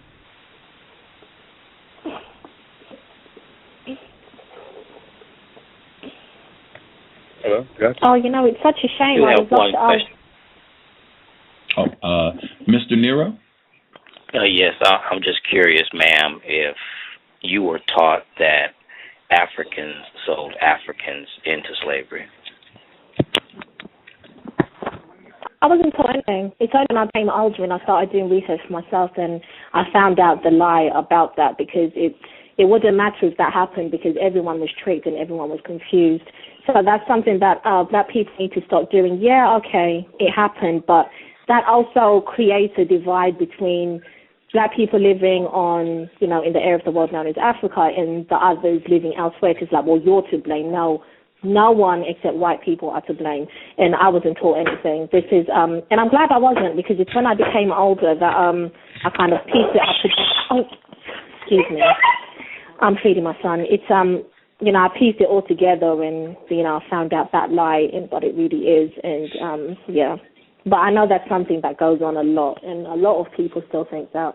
I've heard people living in that part of the world where you are talking about, I hate Africans, it's because of them we're here, and white supremacists, they're in hiding again, and they smile when they hear us say things like that.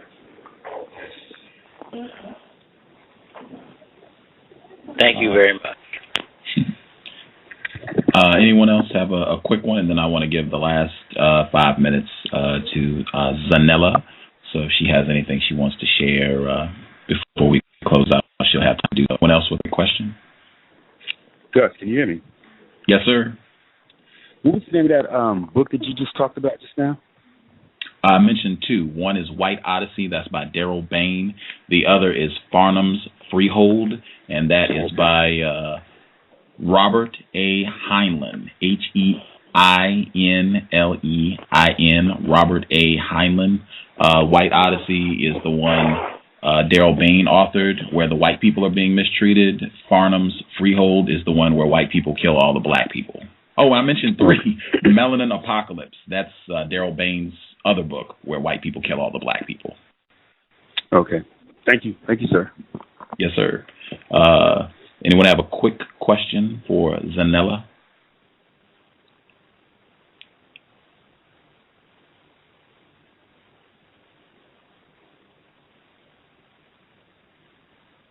Hello? Yes, sir. I was just wondering, I guess you can close out the show with this, but I was just wondering what you thought about our president over here.